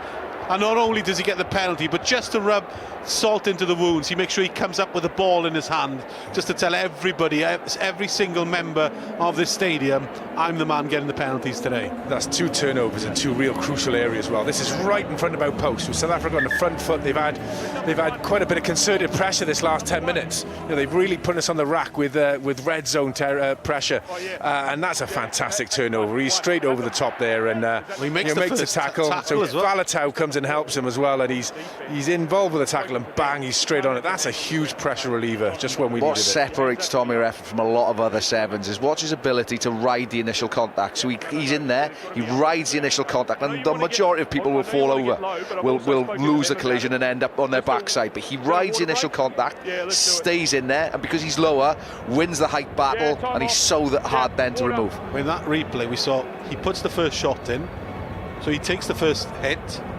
then allows Faletau to finish it off, gets in, 2 defenders get on him. Okay, they haven't got a big clear shot at him, but as you said, he rides both of them, and that takes, well, strength and some core, I'd say, is it? Yeah, you've got one shot, one kill on a clean out. If you lose it with that first one, then you're out of the game. You're on the floor, and then you're expecting another cleaner to come and do your job for you. And that's why the majority of the time you win the initial collision. The best in the world, I can say. Do you remember Stefan Armitage, who played for London Irish, Toulon? He was absolutely unbelievable at it. If he'd beat you there, you wouldn't run over him. Because he was so short and so... Yeah, he's got really short limbs, but his ability, because he's effectively short and fat, without being rude, and I'm a good friend of Steph, but you couldn't get him out of that. He rode that initial collision, and then next thing you know, he's turning the ball over. Tommy Reffer's not fat in any way, but he is short, I guess, and by then, that's the one disadvantage the likes of you had here, I guess. A long way to get down. I was too scared to put my head in those dangerous places as well. It takes a bit of a madman to sort of, because you do get hurt. There's people flying in with elbows, knees, and all sorts. It's a brave chance. Like, because Richie, I don't think you ever went in a ruck unless someone dragged you in, eh? What's a ruck? Exactly. But what an opening 31 minutes of this game. I've really enjoyed it. It's been cagey. It is. The rugby lovers amongst us would be all over this, but I think it's been a brilliant 31 and a half minutes. 3-3. We haven't had a score for 25 minutes because Dan Biggar scored a penalty in the first minute, Andre Pollard after 5 minutes, and finally, after a long period, I'd say about 10-12 minutes, Wales are out to their half. Yeah, South Africa have been putting the pressure on. Wales have been creaking. A couple of penalties come in. They've been, been allowing South Africa to get penalties to kick into our 22 and put more pressure on us. We've ridden it. We've ridden a bit of a purple patch. Now we need to sort of stamp our imprint on the game. We need to show them what we can do. Get some ball in hand, get some phases. Front ball to Will Rowlands on the halfway line. It's Pieter-Steph du Toit this time, who tries to get his hands into that Wales rolling maul and tries to swim over the top. And then I think he's got there, and he's got his hands on Kieran Hardy. Yeah, Hardy's in that contact. That's the last thing you want now. Yeah, and Wales are still going forward, but Hardy's in the middle of in the thick of things. So Wales will need to get it away soon. Yeah, happy. Eventually, Dylan Lewis gets to the floor, and Wales messily still have possession, but it's such slow, sluggish ball that Hardy then tells his forwards to reset and just hit the ground and set a ruck up, and then I guess inevitably he'll put it up in the air, Rich. Yeah, he's shaping for it. He's just asking Dan Lydiate to extend this caterpillar. Referee has got to give him the 5 seconds, give him the Hughes example, but he's kicking from inside that South African half, and it's 5 metres too long, and it just allows Fassi, that left winger for South Africa, to take an easy catch in the 22 and corner mark. Yeah, his technique has been absolutely superb. Up until that kick, and the shape of it was completely different. It's almost like before the lob wedge was out, the 20-30 yard lob wedge, whereas that one you could say sort of he punched it, and he just quite, he acknowledges it as soon as it comes off your boot. You can feel it by the feel of the kick, and he's acknowledged it straight away. He knows it wasn't a great kick, but it's still a Welsh liner on that South African 10-metre line. The other kicks he's been doing is because they're trying to charge him down, they're putting pressure, and he's evading that. It's been great techers. That one, he just sort of got on the wrong end of it. Wales attacking ball, a rare attacking play. They use the backs all a little bit flat. Biggar eventually to Liam Williams, who gives a little chip grubber kick, and the ball, well, it was drifting towards the touchline. Thankfully for Liam Williams, it landed about a metre inside the touchline, then dribbled over on the 22. So it's a defensive liner for South Africa, probably about 2 metres in front of their own 22. It's 3-3 on BBC Radio Wales. We've played 34 minutes. They're asking a lot of questions of this Welsh backline with their speed of defence. They're getting off the line, and again, as he's putting his foot on the ball, the hit is coming in. They really are asking them to perform under the highest of pressures. Okay, release. It's inside. South Africa in their own 22. Inside. Hendricks told inside by the referee, so he could go direct to touch, should he wish. He doesn't initially, but the ball sort of just drifts towards the touchline in the blue Fontaine sky, and it gets over. So it'll be Wales line out on the halfway line. Wales, of course, looking to banish so many memories. The memories of Pretoria last weekend, where they were ahead for so long and then lost it at the death. The memories of second test in South Africa in 2014, where they led for 77 minutes until a moment of madness from Liam Williams gave away a penalty try. And now it's 3-3. Biggar, crossfield kick, to Zamet, back inside to Liam Williams. Adventure from Wales. Liam Williams with a grubber kick. Kieran Hardy gives chase. He's way ahead of the kicker. But back will go. Straight away you knew that was a kick play from Wales. Watch how flat the centres are. Watch how flat Lewis Rees-Zammit is on that wide channel. It's something that South Africa have to read. We talked about Warwick Glad, the 15 for South Africa, closing really early. He spotted it. He's put a little bit of pressure on Lewis Rees-Zammit. I'm not sure if he's pulled it back for a forward pass or no. He's played it on as Angus Gardner for a line-out. South Africa a line-out just inside their 22. Etzebeth on his 99th cap takes it as per usual. Kutsia full charge straight into Ryan Elias. But Wales are defending well, and Dylan Lewis getting right in the mix of things. Big ask for Dylan Lewis today. Such an inexperienced prop on the bench. I'm sure he'll probably do 60 as opposed to 50, if not 65, if not 70 minutes. He played 80 last week. He's fit, isn't he, Dylan Lewis? He's a modern-day prop. Yeah, he moves around the field well, and I'm sure Wales will want him to stay on as long as he is capable. We'll want him to stay on that field as long as he can today. So Sam Wainwright is on the bench. Hasn't started a first-class game of rugby in his career. Former RGC man. A couple of substitute appearances in the Gallagher Premiership. Tompkins, first receiver, up to South Africa's 10-yard line. Final 3 minutes, it's equal, 3 apiece. Wales to Josh Adams, who came out early for Alex Cuthbert. He's going to lose the ball here because there's not enough men supporting him. And Dweba turns it over the hooker. Good pace from him into Dan Biggar. Biggar sort of matador style, gets the tackle in and then steals possession, and he's thrown over the touchline is Dan Biggar. Unconventional tackle by him. Yeah, he got his man down. He's always gone high, Dan Biggar, and he's just got to be careful head on head these days. But it's got turned over. It's that man Glant again. He closing early in that wide channel, looks for the turnover, gets in there, and it just feeds to Webber on that right wing. But you just see it's Glant, I think, just in over the ball, turns it over, and then it's like a little shift down that short side, and they were away, South Africa. It was a great tackle by Creel on Josh Adams, which gave him the chance to come in there. But Dan, used his chin there to stop Dweba, who's a big man. He's always done. His tackle technique it isn't amazing, but as a 10, you don't want to make it too many times. He's very much of a judo thrower, is Dan. Toy, that line-up ball wasn't perfect, but it works for South Africa's favour, thanks to Kutsia. Final 2 minutes of the first half. South Africa have had the best of play throughout this match. Roos, the debutant. There's plenty of uncapped players on the bench for South Africa. Spilt forward, turnover ball for Wales. Good shift. Reffel gives it a kick. Where does that go? Where will it land? Straight out. Straight out. Okay, no. I called it too early, boys. I called it too early. My bad. We're going back for the scrum. My bad. Going back for the scrum. Well, He's under pressure. Referee said that he's going to play advantage because Reffel gave it a over too kick, early and it was clearly under but he changed pressure. his mind because then he realised no, that wasn't advantage when he went out in the full. Yeah. Wales, minute and a half left to half time. Let's get in 3-3 here.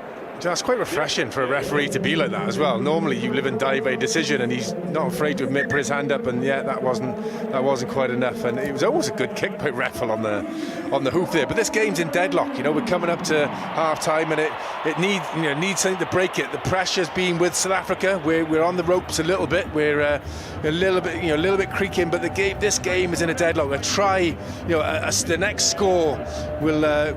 It's not going to win the game, but it certainly could break the game and break the game up a bit. It'll be interesting to see the territory stats looking at going into half time now, because I'm sure it'll be around 60-40 to South Africa. They'll be disappointed that they haven't managed to get a few more points on the board. But it's an excellent perspective from Wales. It's still 3-3 in Bloemfontein in South Africa. They're in this game. There's been some good turnovers. Reffel has stood out. He's put 2 crucial turnovers in. Dan Lydia has been tackling like an absolute demon. He's been sort of getting his body height right and really sort of, his wrap, everything right by the book. So, there's some big shifts going in here, and, a tough test match is going ahead here. Clock back on. Okay, in the boys, last break minute. foot. Good. Wales scrum has been creaking. I'm sure Patient Biggar, on the call. Faletau Elbows level, please. and Hardy have gone for the old Channel 1 here, Crouch. which is in, out, away. Bind. They do not want to be conceding a penalty. Hardy feeds, Faletau digs, and Faletau, as usual, gets it away to Liam Williams. Here's Lewis Rees-Zammit, tries to force the offload, turnover, Roos takes it, and Wales go back to the knock-on. Will go back to the knock-on, and Roos, just for the sake of it, despite knowing that, he's going to take it all the way over the try line, just to prove a point. You want to know what it feels like for later in his career? I scored some of those in training. Amazing. Well, yeah, you never scored. I did in training. No, you're not even before the boys had come out. I did a lap of honour and everything. I had a friend of mine who claimed that he scored 40 tries in the season, but he did include training in those statistics. Was it Nathan Brew? Was it Nathan Brew or Alan Brew? One of the two. They all count. They never trained. They were always in the physio room getting strapped up, man. Same again, lads. They all count. The air raid siren goes off. Yeah, they try and put a squeeze on you now, South Africa. That Wales scrum was under a little bit of pressure in that last match just before half-time, so if they get a penalty from the scrum, they've got the opportunity to go to the corner, but Hardy will want to get this in, out, down, off the field and running into that tunnel within the next 20 seconds. Some start this. Meters made. South Africa 184, Wales 34. Stay there, 9. Hardy, messy scrum. Wales get the penalty. Lucky. Well, you know, I mean, South Africa couldn't quite get the nudge they wanted and spun it round there. So I think that's a good call by the referee. But a lot of pressure coming through. But you know, we did well on the loose head side there to stop it. You know, to stop it being going through unilaterally. You know, they forced it round, and you're always going to give a penalty. What's the call here, boys? Dan Biggar. I put it off. Yeah. Would you? Why? Just get it back into that changing room. Just save your legs. You've got people like Dylan Lewis. Save the legs. We haven't got a particularly hugely strong bench. Save your legs. Get in, refresh, regroup, regather, go again. And take the fact that it's 3-3. Yeah. Well, there we are then. The game started with 2 early penalties. Dan Biggar after a minute. Andre Pollard after 5. And since then, it's been a chess match. South Africa have had plenty of the ball, plenty of momentum, but they haven't broken Wales down. Half-time in Bloemfontein as darkness falls on the high veld. It's the Springboks 3, Wales 3. It is tight. It is tough. Wales 3-3 against the world champions at half-time. Plenty more to come in the second half. Richie Rees, the former Wales international, part of our commentary team. Well, what do you make of that? Because a lot of talk of the changes in the South African side, but they were certainly desperate to make a point in that green jersey. With the speed they were coming in to nullify that Welsh attack. Yeah, I think it's, you know, if you look just purely at the scoreboard, 3-3, it wouldn't be the most entertaining game, but I've really enjoyed it. It's been cagey. It's definitely been a bit more of a tactical battle. But as you said, Gar just mentioned the carry meters, and you know, I think what were they, 140 odd to 30 odd. So it tells Wales kicking game, you know, they're not spending an awful lot of time in possession of the ball. They've had a couple of starter plays, and they're struggling maybe just to manage that probably a really aggressive South African defensive line speed. But it's been an engaging first 40. South Africa would be a bit disappointed to not come away with a few more points, but Wales, for me, would be more than happy with that. Ian, it seems to lack the same needle, perhaps the same intensity as last week's game. Very easy for me to say, rather than being out there facing some of those tackles. Doesn't have that edge, though. No, I'm not sure. It's a bit of a sparring match, isn't it? I think they're sizing each other up. They're slowly but surely, you know, putting sustained pressure on us. But you know, again, we really rattled them last week. You know, they couldn't put anything together, South Africa, really. They never, you know, their possession and, you know, territory, we really sort of, we disrupted their flow. But they've got a little bit more flow today, so there's a bit of more of a competent South Africa side that are playing, I believe, and Wales are hanging on in there. You know, it's a good performance so far. Again, the game's in a bit of a deadlock, although the balance has sort of swung the South African side a little bit, but you know, all to play for in the second half. All to play for in the second half, full second half commentary coming your way here on BBC Radio Wales Sport. We'll let Richie and Ian get their breath back because it has been tense, and Wales will still hope to create a bit of history with a first ever win on South African soil. A bit of history for Ireland earlier today with their first ever win in New Zealand to level the series against the All Blacks. 2 tries from Andrew Porter, sealing the victory for Andy Farrell's side. New Zealand down to 14 men after 31 minutes. But it does mean now that Ireland have won 4 of the last 7 games against the All Blacks. Captain Johnny Sexton admitting this one was special. Anytime you create a little bit of history, it means a lot. It's a very, very special day for everyone in the country, and we talk about it a lot. We talk about making people at home feel very proud of us, and it's right at the top of our list. The effort that we put in last week, we didn't get the rewards. Same effort again this week, and it was touch and go at times. At half time I thought, oh my God, but we stayed in the moment. By no means it wasn't perfect, but very special day. A very special day for Irish rugby indeed. A series deciding third test coming up in Wellington next week. There'll also be a decider in Sydney next Saturday after England also levelled their series with Australia. 20 points coming from the boot of Owen Farrell after Billy Vunipola's early try, giving England the edge. They were left hanging on a bit after an Australia comeback in the latter stages. England captain Courtney Lawes acknowledging it was a big win for Eddie Jones' under pressure side. Obviously, it's very important. We wanted to come out fast. We knew in a game like this, which is pretty much, we have to win it, that we've got to come out the blocks and get stuck into them, and that's what we did.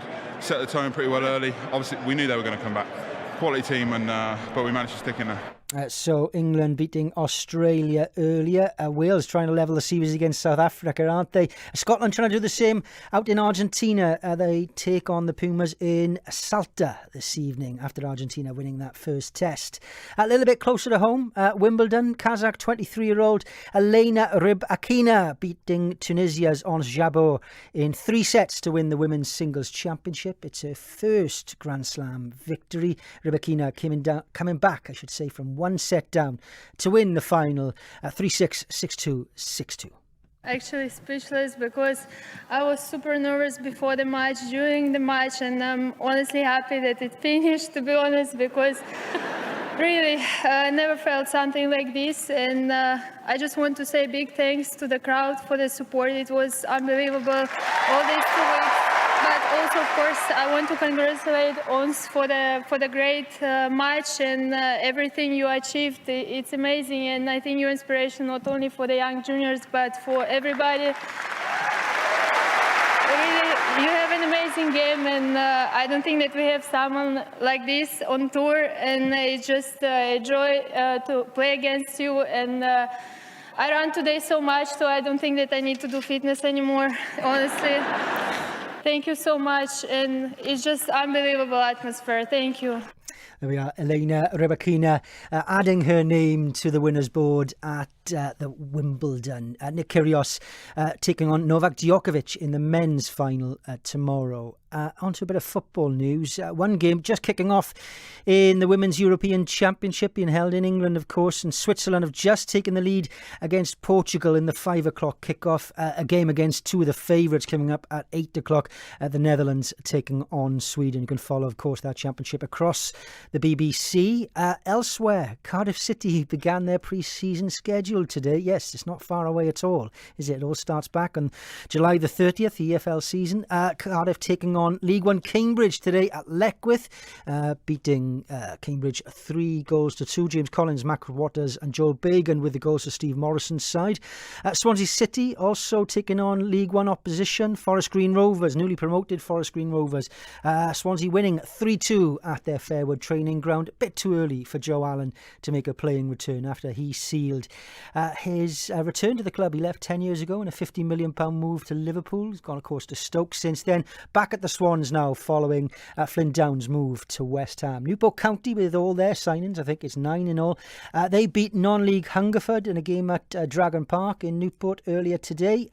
Meanwhile, Wales captain Gareth Bale had an introduction to his new supporters at Los Angeles FC last night. It was during their 3-2 win in the El Tráfico LA derby against Galaxy. It's the early hours of this morning, this was. Bale told local reporters He's excited by the move to MLS and that California already feels like home. Great images on social media of Bale.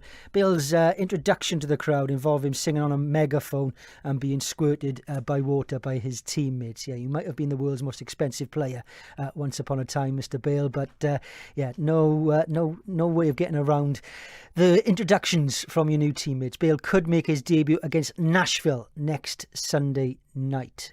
Now, stage 8 of the Tour de France earlier, Geraint Thomas involving in a bit of a crash in the early stages along with yellow jersey wearer Tadej Pogacar. He did recover though, Geraint, to finish with most of the other GC riders, but Pogacar has extended his lead in the GC race. Thomas does stay third, 1 minute 14 off the lead. Jumbo-Visma's Wout van Aert winning the sprint for the stage. It's his second stage win this year. In Formula 1, Max Verstappen is on pole for tomorrow's Austrian Grand Prix. He's won the sprint race as well earlier. That extends his lead in the Drivers' Championship. And there's an international T20 going on at Edgbaston. England now 42 for 4 after 7 overs.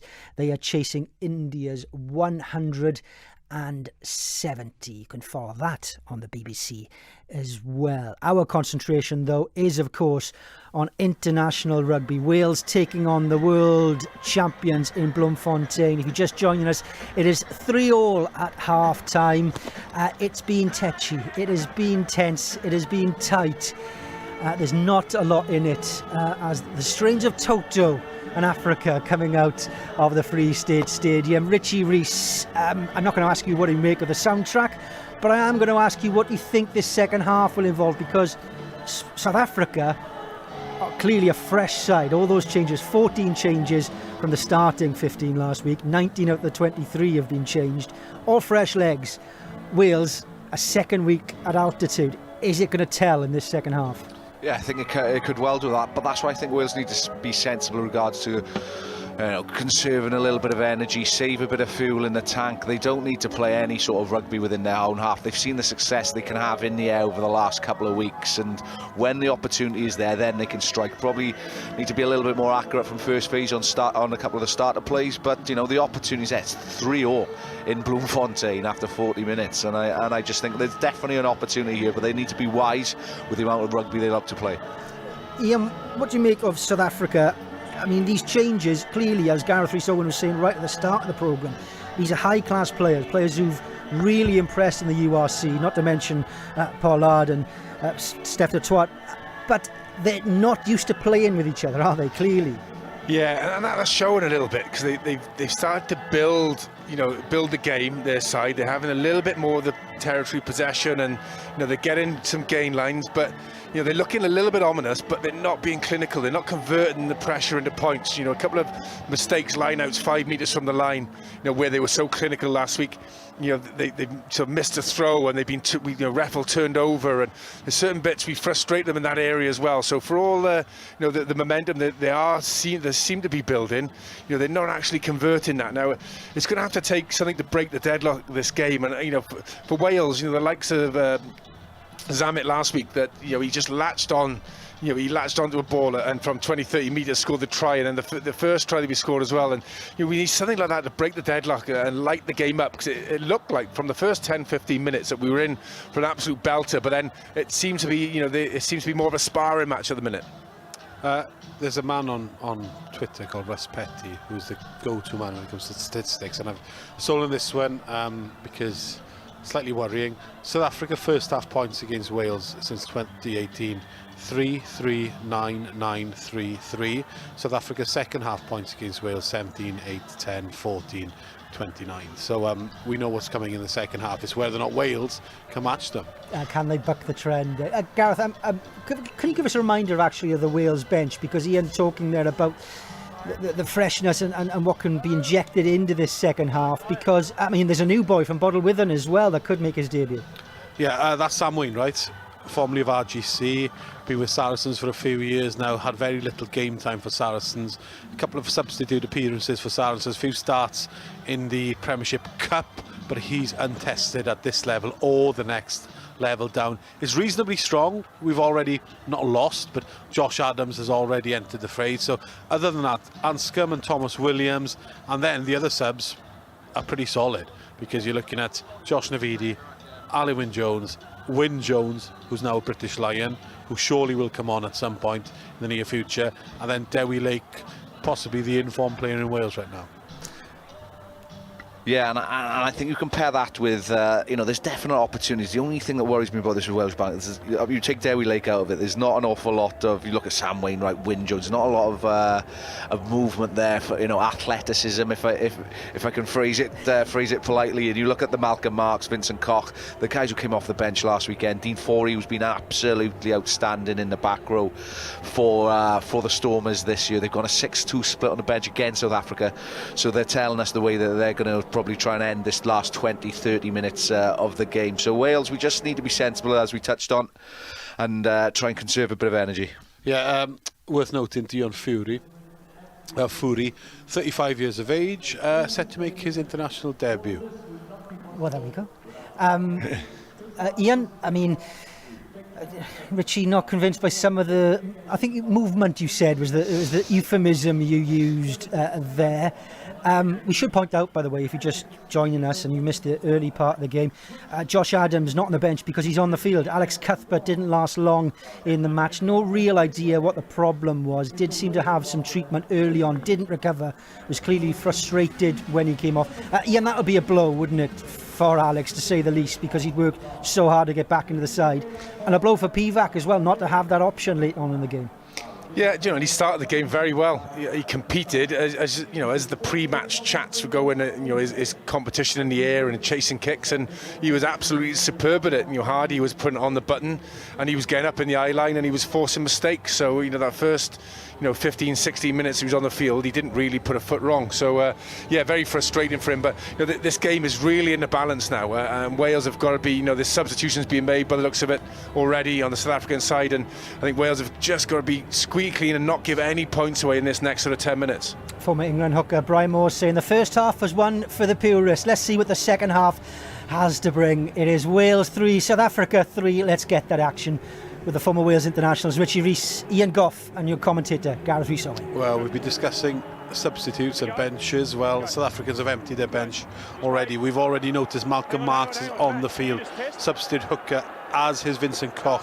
You could argue that Joseph Dweba didn't have the best of games, missed a couple of line-out throws, did have a couple of carries, but Marks is on, try-scorer last week, as is Vincent Koch. We'll keep an eye on the rest of them. The South African management team are obviously listening to BBC Wales Online and our chat at half-time.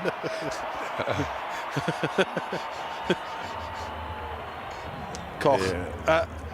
Interestingly, Koch, of course, Saracens, Wales prop, Sam Wainwright of Saracens as well, could come up against each other. Marks, outstanding player, Malcolm Marks. Andre Paula with a rather ugly restart, kind of went for distance, didn't get any height in it, and it gave an opportunity for Kieran Hardy to give it a huge clearance, and Wales will get the ball into South African half, and it was Thomas Williams who's on now for Kieran Hardy. But yeah, rather, well, it wasn't the best of kicks, Rich. Yeah, it just seemed like a little bit of a misstrike, but it's good to see Thomas Williams on. Cardiff rugby player, he's very, very talented, but he relies on speed of ball, Tommy. If he has to start generating speed of ball and managing the game, is probably not what his huge strength is, but is such a talented individual. You need to get him on the ball in a bit of broken field. Eben Etzebeth, 99 international caps, the only survivor from Pretoria, wins the line-out, and Hendricks gets told that he's about to get ready to get using it, and Etzebeth is screaming at his forwards to get forward.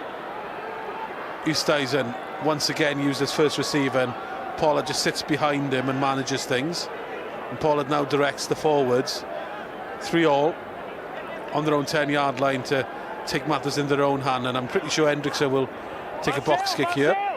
Gareth Thomas and Marcel Coetzee having a disagreement. Hendricks Adrinsa gives chase. Adams knocked on by South Africa. Thomas Williams has it. Wales opportunity to counter-attack. Liam Williams, backdoor pass to Williams. back inside to Dan Biggar. Be sensible, Wales, now. Dan Biggar's on the floor. Thomas Williams has to take control of this. Get back into that 15-metre channel. That's exactly what he's doing. Set Adam being up for the carry. Get Dan Biggar back on his feet. South Africa looking to compete at the breakdown, and Ryan Elias guards the ball. And Thomas Williams will take over. Advantage over from the knock-on. What Kieran Hardy did with a box kick. Well weighted, that one. Again, it's Pollard taking that in the backfield, though, so they'll have to step up. Esterhuizen will, as your first receiver. Adam Beard flies up defensively, but it's Etzebeth who's in to Dan Biggar. Gareth Thomas tries to steal the ball. South African ball, 3-all, 42 minutes played. Gaps opening up, and Pollard spots it. And he's taken down by Will Rowlands, who then gets the turnover. Great work, Will Rowlands. But I think he's been penalised. Hands on the ground. I thought there was separation. I thought there was separation, but yeah, it's a marginal I think he's done him for hands on the floor, though. They were there early, though, but I have to see the replay of how he sort of separated and got back on. But they were there early enough to get on there. It's that, there's that fine margin whether you get that turnover or you get penalised yourself. Yeah, and I think we need to give Will Rowlands a bit of credit. Last weekend, he was probably our outstanding player. So we're just looking back on the screen. His referee, Angus Gardner, said he's just gone hands past the ball and then dragged it back, which he has. To be fair to him, he's got that one spot on. His elbows are on the floor. Ryan Elias is trying to help Will Rowlands, but just go back to how good he was last weekend. Though ex-Wasps, now a Dragons player, he was one of the best. He reminded me of a young Ian Goff last weekend. He was absolutely outstanding everywhere he went. He's big. He's a big man. He's a big man. He's bigger than you. Oh, he's a big man. Yeah, he's English built, really, isn't he? He's your stereotypical English sort of second row, but he carries the ball superbly well. I think in the Six Nations, I think he came into his own with the amount of ball he carried and the strength he carried with, and he's a proper test second row, to be fair, and he's done very well. And he'd be disappointed not to start that Italy game at the end, but he's certainly one that's got should have a long time in this Welsh jersey. Yeah, Pollard's decided to go for the post. He's decided to take the three. They're probably 30 metres out, right in front of that Welsh post. But it probably tells you their mindset. They want to get some points on the board. They probably feel from a South African angle that they didn't get enough in that opening 40 with the opportunities that they had in that Welsh half. So straight away, 43 minutes in, Pollard's going for the sticks. Andre Pollard, one of the finest kickers in the game, and unsurprisingly he succeeds with that penalty, and South Africa are in the lead for the first time in this test match. Bloemfontein, South Africa 6, Wales 3. Yeah. We've played 43 minutes. Pollard obviously off to Leicester next year from Montpellier, but he's still only 28. That's what I couldn't get over this morning when I was having a look. Seems as if he's been around for about 10-15 years. Well, I'm still surprised that Dan Biggar's only 32. I can't remember a time when Dan Biggar didn't play rugby either.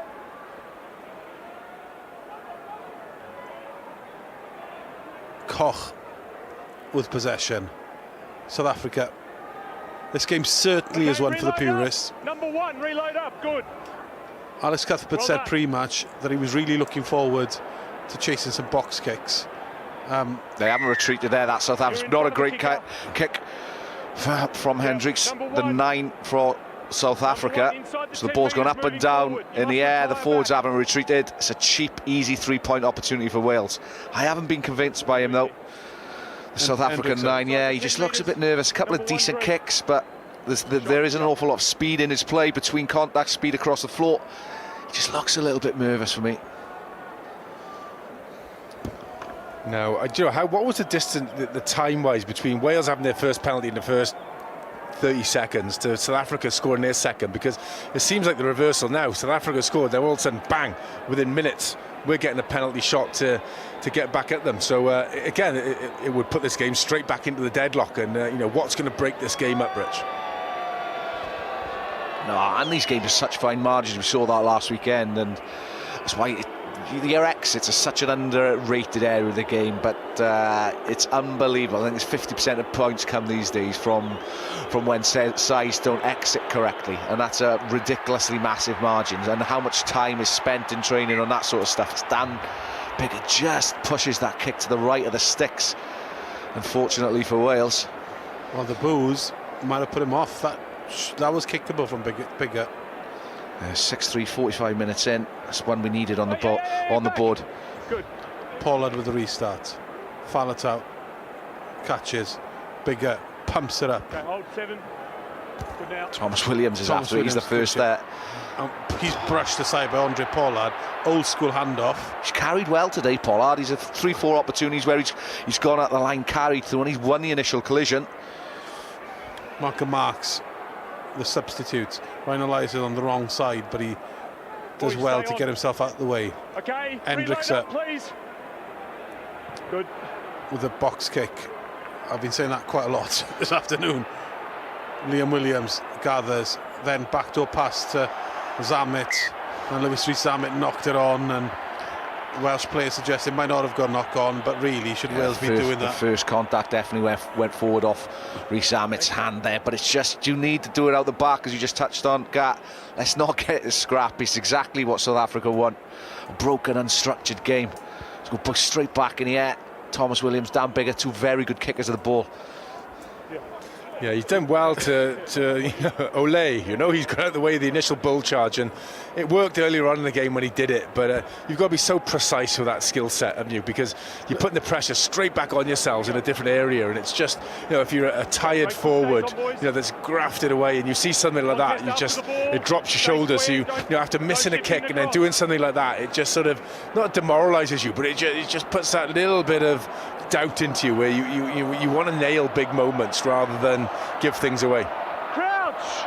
7 minutes played the second half at the Toyota Stadium in Bloemfontein in the Free State. Great foot. Penalty. Second time. Against South Africa. First.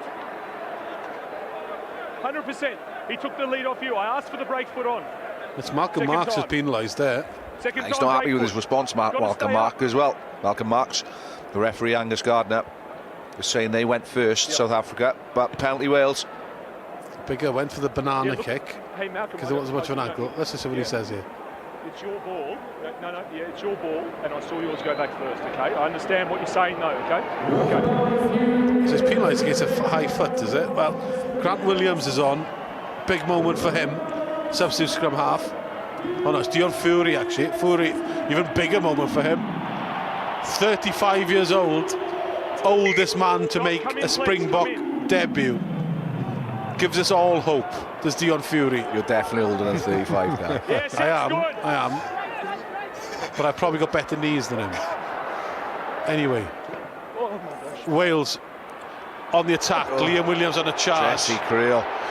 Thrown back in the tackle. South Africa flying up defensively. Wales possession, but it's messy and it's sluggish. George North, Will Rowlands. South Africa compete the deck. Fury's got it. And it's a penalty to Malcolm Marks. Oh, Marks, sorry. Timer on the ball again, but Wales, first time they've gone any sort of multi-phase within 30-35 metres of that South African line. They got a little bit unstructured, lost a little bit of shape, but in doing so, that guy Malcolm Marks, the shape, physical size of him, as Will Rowlands has carried, there's no one in on the clean. It's allowed South Africa just get a little bit of a clearance in. As Pollard, has he missed touch? No. Just found that Welsh 22. Not only is he not mistouched, he's given it a mammoth boot, and it's from one coast to the other, 22 to 22, and all those little things are going in favour of South Africa right now. The little psychological battles this last 5 minutes, isn't it? Two mistakes by Wales, all of a sudden they could turn around by South Africa. You know, do these count? You know, you've got to get yourself back off the ropes and counter these and get the psyche back on your side. Dewi Lake is on. Stick a green jersey on him and he would look South African, wouldn't he? I think Wyn Jones has just come on as well, so Garth Thomas has taken the lead. Stolen line-up ball by the Springboks. All their substitutes are on, and it was Ori who stole it. So the Malcolm Marks is on, as is Makunu making his debut. Fury making his debut as well. South Africa peppering Wales' 22. Oosthuizen. Yeah, well done, 10, well done. Good play by them. Fury getting involved again. Pressure on Wales here. I think it's been stolen. Oh, Dewi Lake it is. He's over the ball. He thought he had his advantage, South Africa, though. Lake is going to be penalised. Pollard will know this. Back inside he goes to Toy, who's been quiet. Reffel is there. Backfield space. Pollard pushes through. Pinball. And Dan Biggar gets a big shot on his ribs, and he won't be happy with that, and he goes down with the shoulder. Yeah, he's feeling the shoulder about 5-10 minutes ago, Dan Biggar, but it's a penalty again for South Africa in front of the sticks. It's gone against Dewi Lake for not supporting his body. Like Pollard, no problem, will go straight to the 3. Keep turning the screw. Take another 3 points, take it to 9-3. These little, you say, these psychological advantages we've just been talking about. They go 3 points ahead, we miss a kick at goal, make a few mistakes, all of a sudden we're in our own half, mistake is made, kick in front of the posts, 9-3.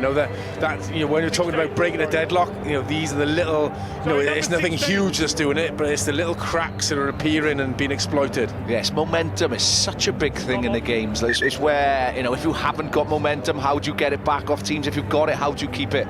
And at this moment in time, South Africa have had all this momentum. They've picked up, or they will pick up. This will be the 6 points in the second half. But it's what New Zealand are so good at. New Zealand Ireland last weekend, there's a momentum changer in the game where they got the interception, and from that moment in, it was all New Zealand. They really turned the screw, and it's such a big impact in the game. Matuko. Makunu is on for South Africa as well to make his first representation for the Springboks. Real dynamic, loose head prop. We'll be keeping an eye on him, but for the time being, Andre Pollard with an opportunity with 51 minutes played on BBC Radio Wales to extend the lead, to make it 9-3. He will not be missing this one, and he doesn't, and there we go, 9-3. See, this is a little bit ominous with coming to the last 30 minutes of this game. And again, the deadlock has been broken now, where it was a stalemate for so long in this game. It was so tight. Those little mistakes have crept in, and the pressure's been told. But again, still not much in this game. But again, it's hanging in the balance. Gareth Anscombe is on. Surely on for Dan Biggar, who was nursing a shoulder injury. Here's Fourie. His ability to stay on his feet in his carry is absolutely unbelievable. Fourie. He's played a bit of hooker as well. But he's an unusual one, that he's a converted hooker. We see so many flankers who are converted to hooker. He's the other way round. Fourie. Etzebeth gets the restart, back to Pollard. Everything, every bounce working in South Africa's favour. Pollard boots the ball over the 22. He's after this as well. Tompkins back to Louis Rees-Zammit. Ugly kick by him. Touched in flight. Everyone onside. Gelant looks to counter-attack. Reffell's on him. Reffell hangs onto his shirt and then clips his ankle. Thomas Williams competes at the breakdown. South African possession. Etzebeth. Good feet for such a big guy. Gets outside, gets 5 metres over the contact. Beats Wyn Jones with ease. Gelant. No look pass with him. Back inside to Fourie. Toby Faletau's on that. Oh, he's not far away from turning that over. Malcolm Marx building a presence into this game. Dan Lydian is penalised, not rolling away. Oosthuizen on the far side. Here's Fourie. Fourie bounces off Josh Adams. This might be turned over by George North. That's still Springbok possession. Wales giving penalty after penalty away. Whipped out by the box. Gaps in midfield. Koch tackled by Lydiat and Tompkins. And Tompkins is smashing out at the breakdown. Ball bounces everywhere. And back will come for another penalty. Yeah, the penalty's gone against Dan Liddy. He's made the tackle, and it's so difficult to get out of there. But the issue is he's affecting the speed of ball, and he's affecting the scrum half for South Africa. So it is a penalty. There's no getting around it. But it will be another 3 points for South Africa. It's probably 40 metres out, 30 metres out, right in front of the posts again. Have a bit of empathy with the player there, though. Like, if you can't get away, like if you physically, he's made the tackle. He sort of hit through and gone past the tackle area. He's hit because the momentum they're piling onto it. He can't get out of the way. Yeah, it is nearly impossible, but I do get it from a ref's perspective. The ball is there to be played. If he's not in the way, they probably got a two-man overlap on the edge, but him simply being there is affecting the speed of ball. So straight away, I get you know, from a coach's angle, I 100% agree with what you're saying, but the referees have got to make a call, and for me it's from a selfish attack coach perspective and backs coach. I think speed of ball is so important. Selfish man. But yeah, you're right there. You've got to have a little bit of empathy. You're only human. There's only so much you can do. You make an effort, and you know just by the virtue of this game, and it's so quick. I think you should have that little bit of empathy. But again, as long as you referee it both sides the same, both sides get the same chance, then you can't argue. Dan Biggar is off, as is Will Rowlands. So Anscombe is in a 10, and Alan Wynne-Jones is on, and he's got the skipper's armband as well. The crowd starting to light up a bit now as well, aren't they? It's been a little bit edgy in the crowd. You know, they have had the canned music that's coming on to start them off. But, you know, the game being so close and how the game was last week as well, the frustration on the Springbok side, the crowd haven't had a chance to really get behind their team and enjoy their event, if you want. But just starting to creep in a little bit of atmosphere in that crowd. They're starting to think it's a bit of a party starting here. Yeah, from Wales' perspective, we've got a lot to get Navidi on the field for me. He's got to be on the field soon. We've got to get a bit of carry. We've got to get a little bit of collision into our game. And if we're allowed to go through a few phases, a bit multi-phase in that South African half, then he's your man for it. Who would you bring him on for, Rich, as he's looking at the minute? I'd probably go Lydiate. I think it's so important. He hasn't played an awful lot of rugby over the last couple of years, Dan Lydiate, but particularly with the game next week as Henry Pollard. Andre Pollard's penalty looked, well, all over the shop, and there's a very frustrated Springbok supporter who begins by cursing Pollard, then realises he's on telly and his demeanour changes completely and he wants to give Mum a wave. Anyway, Kaiser Sose kick there. It's a Gary Sweeney special, that one. Straight off the shin. Anscombe restarts. Back to Pollard on halfway. Gelant, who loves a hitch kick. Does it every time he gets possession. Hasn't worked for him yet. Oosthuizen, who's just coming into the game slowly, the big physical presence. Fourie, who certainly injected some power into this game, making his first international appearance. Hey, don't hit there.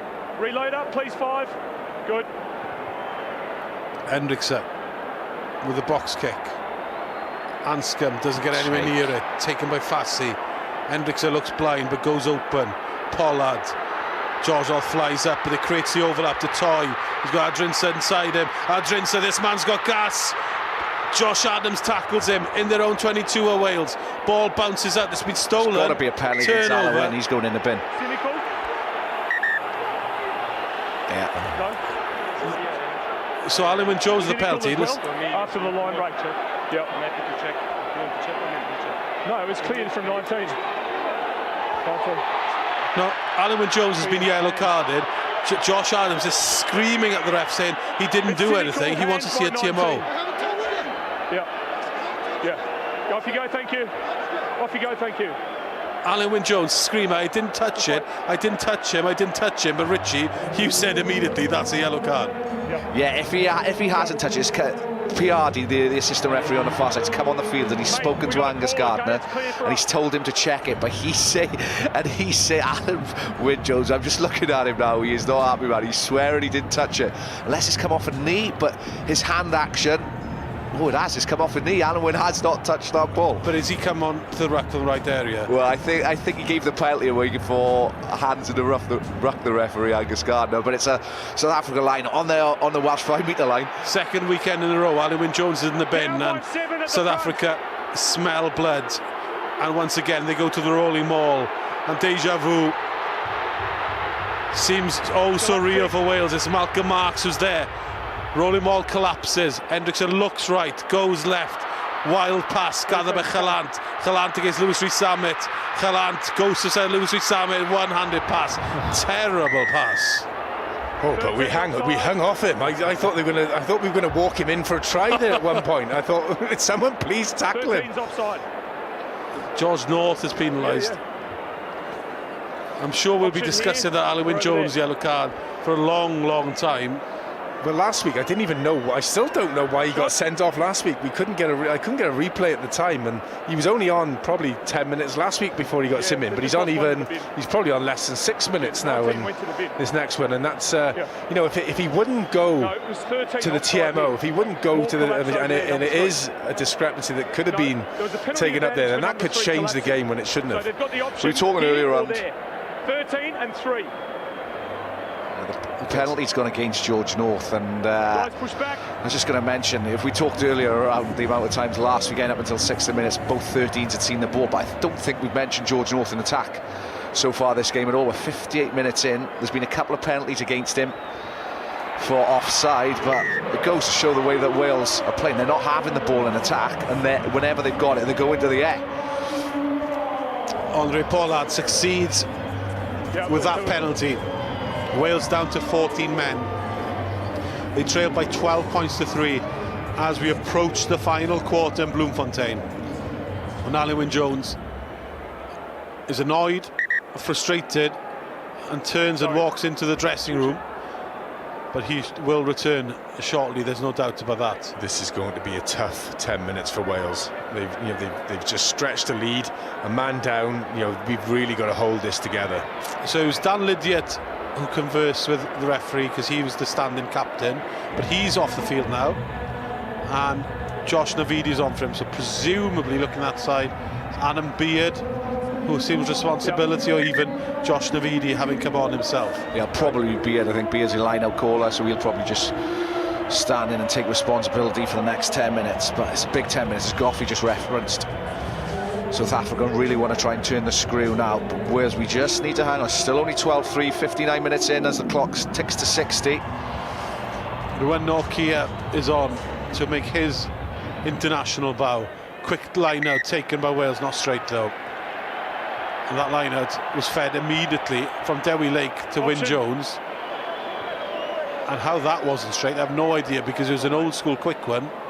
And Lake shakes his head with annoyance more than anything, but he's no complaints. And 60 minutes on the clock, Wales trail by 9. And it's all looking very messy. Yeah, it's nowhere near straight though, to be fair. Dewi Lake's literally thrown it straight to Wyn Jones's chest. Wyn Jones hasn't moved. It's still got to be down the middle of the line out. They're trying to literally go for taking the speed away from South Africa, win that line out and trust play a couple of phases, but going for speed over patience. They've conceded. Stay square, please. An advantage to South Africa as they go down and set for a South African scrum. Bind. Sit. Good. 19 minutes left to be played. Well, scrum under pressure, penalty count building. South Africa will look to counter-attack. Gelant. He's got Fassi outside him. Fassi against Louis Suamit. He gives chase with a grubber kick, and the kick will go all the way, and back will come to the penalty. And the referee now is blowing his whistle so frequently. Surely he may well be looking at another yellow card, will he? Well, it was a scrum offence there. We're down a man in the scrum, so they were scrumming for the penalty just to try and punch the advantage and get the territory again. And he blew up just as it sprayed out. If he'd have waited half a second more, we might have got away with it. But you have to feel for Dylan Lewis though. He's into his 60th minute of the game. He's up against a fresh prop opposite him, and he's a man down behind him in the scrum. So they've got 7 men. So he's always going to be under pressure. And he played 80 last week. So how long do we see him if they want him on the field next weekend? That's the big question. The cupboard is bare when it comes to tight head, and they are facing a side that produces player after player after player. And Vincent Koch, quality tight end. Last week was outstanding, and Niakane earlier isn't a bad little tight end either. So 9-point gap now for South Africa. We're in the final quarter. They're not looking to please anybody. And they'll go with the rolling maul, and it's shifting and it's moving. But on accidental obstruction, because it was such an effective rolling ball, it broke away, and then by definition you're offside, Ian. Yeah, it's a good swing for us as well. It was every sort of turnover we get like that, every decision is huge. To run that. I know Thomas Williams was running after the ball to try and take it quick. No, slow it down. Get Alun Wyn Jones back on the field. Get him back on. Exactly that. That's a big turnover, a big point. We want to stay in this game. There's still time left in this game, as we showed last week. You can't blink towards the end of this. So we need to nail this down without conceding any points if we can. And that's a big error by South Africa there. 12-3 the lead. We're still looking for our first try of the afternoon, or evening now, as darkness has fallen on the high veld, the Toyota Stadium. Front ball stolen by South Africa. but he went out over the touchline, so another goal for Wales. Etzebeth, one more cap and he'll be on the 100. What a player he's been. That's 3 lineouts they've lost on the trot now. Wales derelict came on just after half time, and South Africa have made a change for Malcolm Marks as well. Etzebeth still getting up there, reading it well. Yeah, it was a good defensive set, to be fair. You know, Faletau was up, it wasn't a throw issue. This time it's taken, but it's not straight. It's not straight, and they're under big pressure. Even Beard, as he took that, he was under massive pressure as well, wasn't he? So, you know, he's just drifted that outside the sort of centre line, and he's shaking his head. It's hard for a hooker, you know. Yeah, it's not straight. You don't have a set piece against South Africa. You know, we struggled in the last couple of scrubs, the last 4 lineouts on the bounce we've lost. I think you're always going to be chasing your tail. You're going to be behind the races. So it's how now to try and fix that problem. You know, we're getting starved the ball. That's 4 bits of possession. You know, we've done well. You know, turnover, we got a decision, and then we lose 4 bits of possession. That's in a tight test match as this is.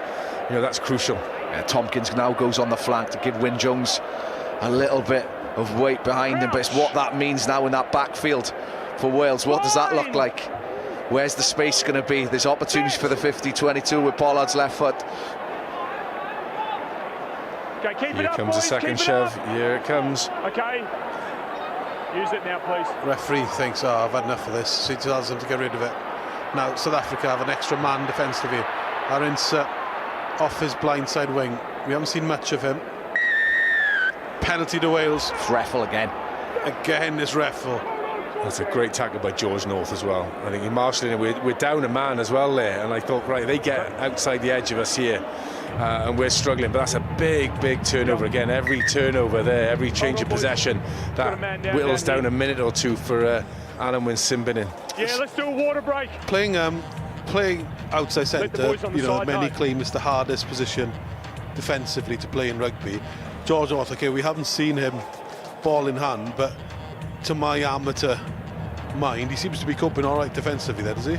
Yeah, but I just think from an attacking perspective, we want him on the ball. He's one of our biggest threats. He can defend there. It's very difficult to defend, particularly in that area of the field, because your wingers are off. They've got to manage the backfield as well. As we just look at Dylan Lewis down again, but we just need to see George on the ball in attack as well. You know, everyone knows what he can do. It's just over the last couple of weeks he hasn't had the opportunity. It's just, how do we change the game to look how we want it to look?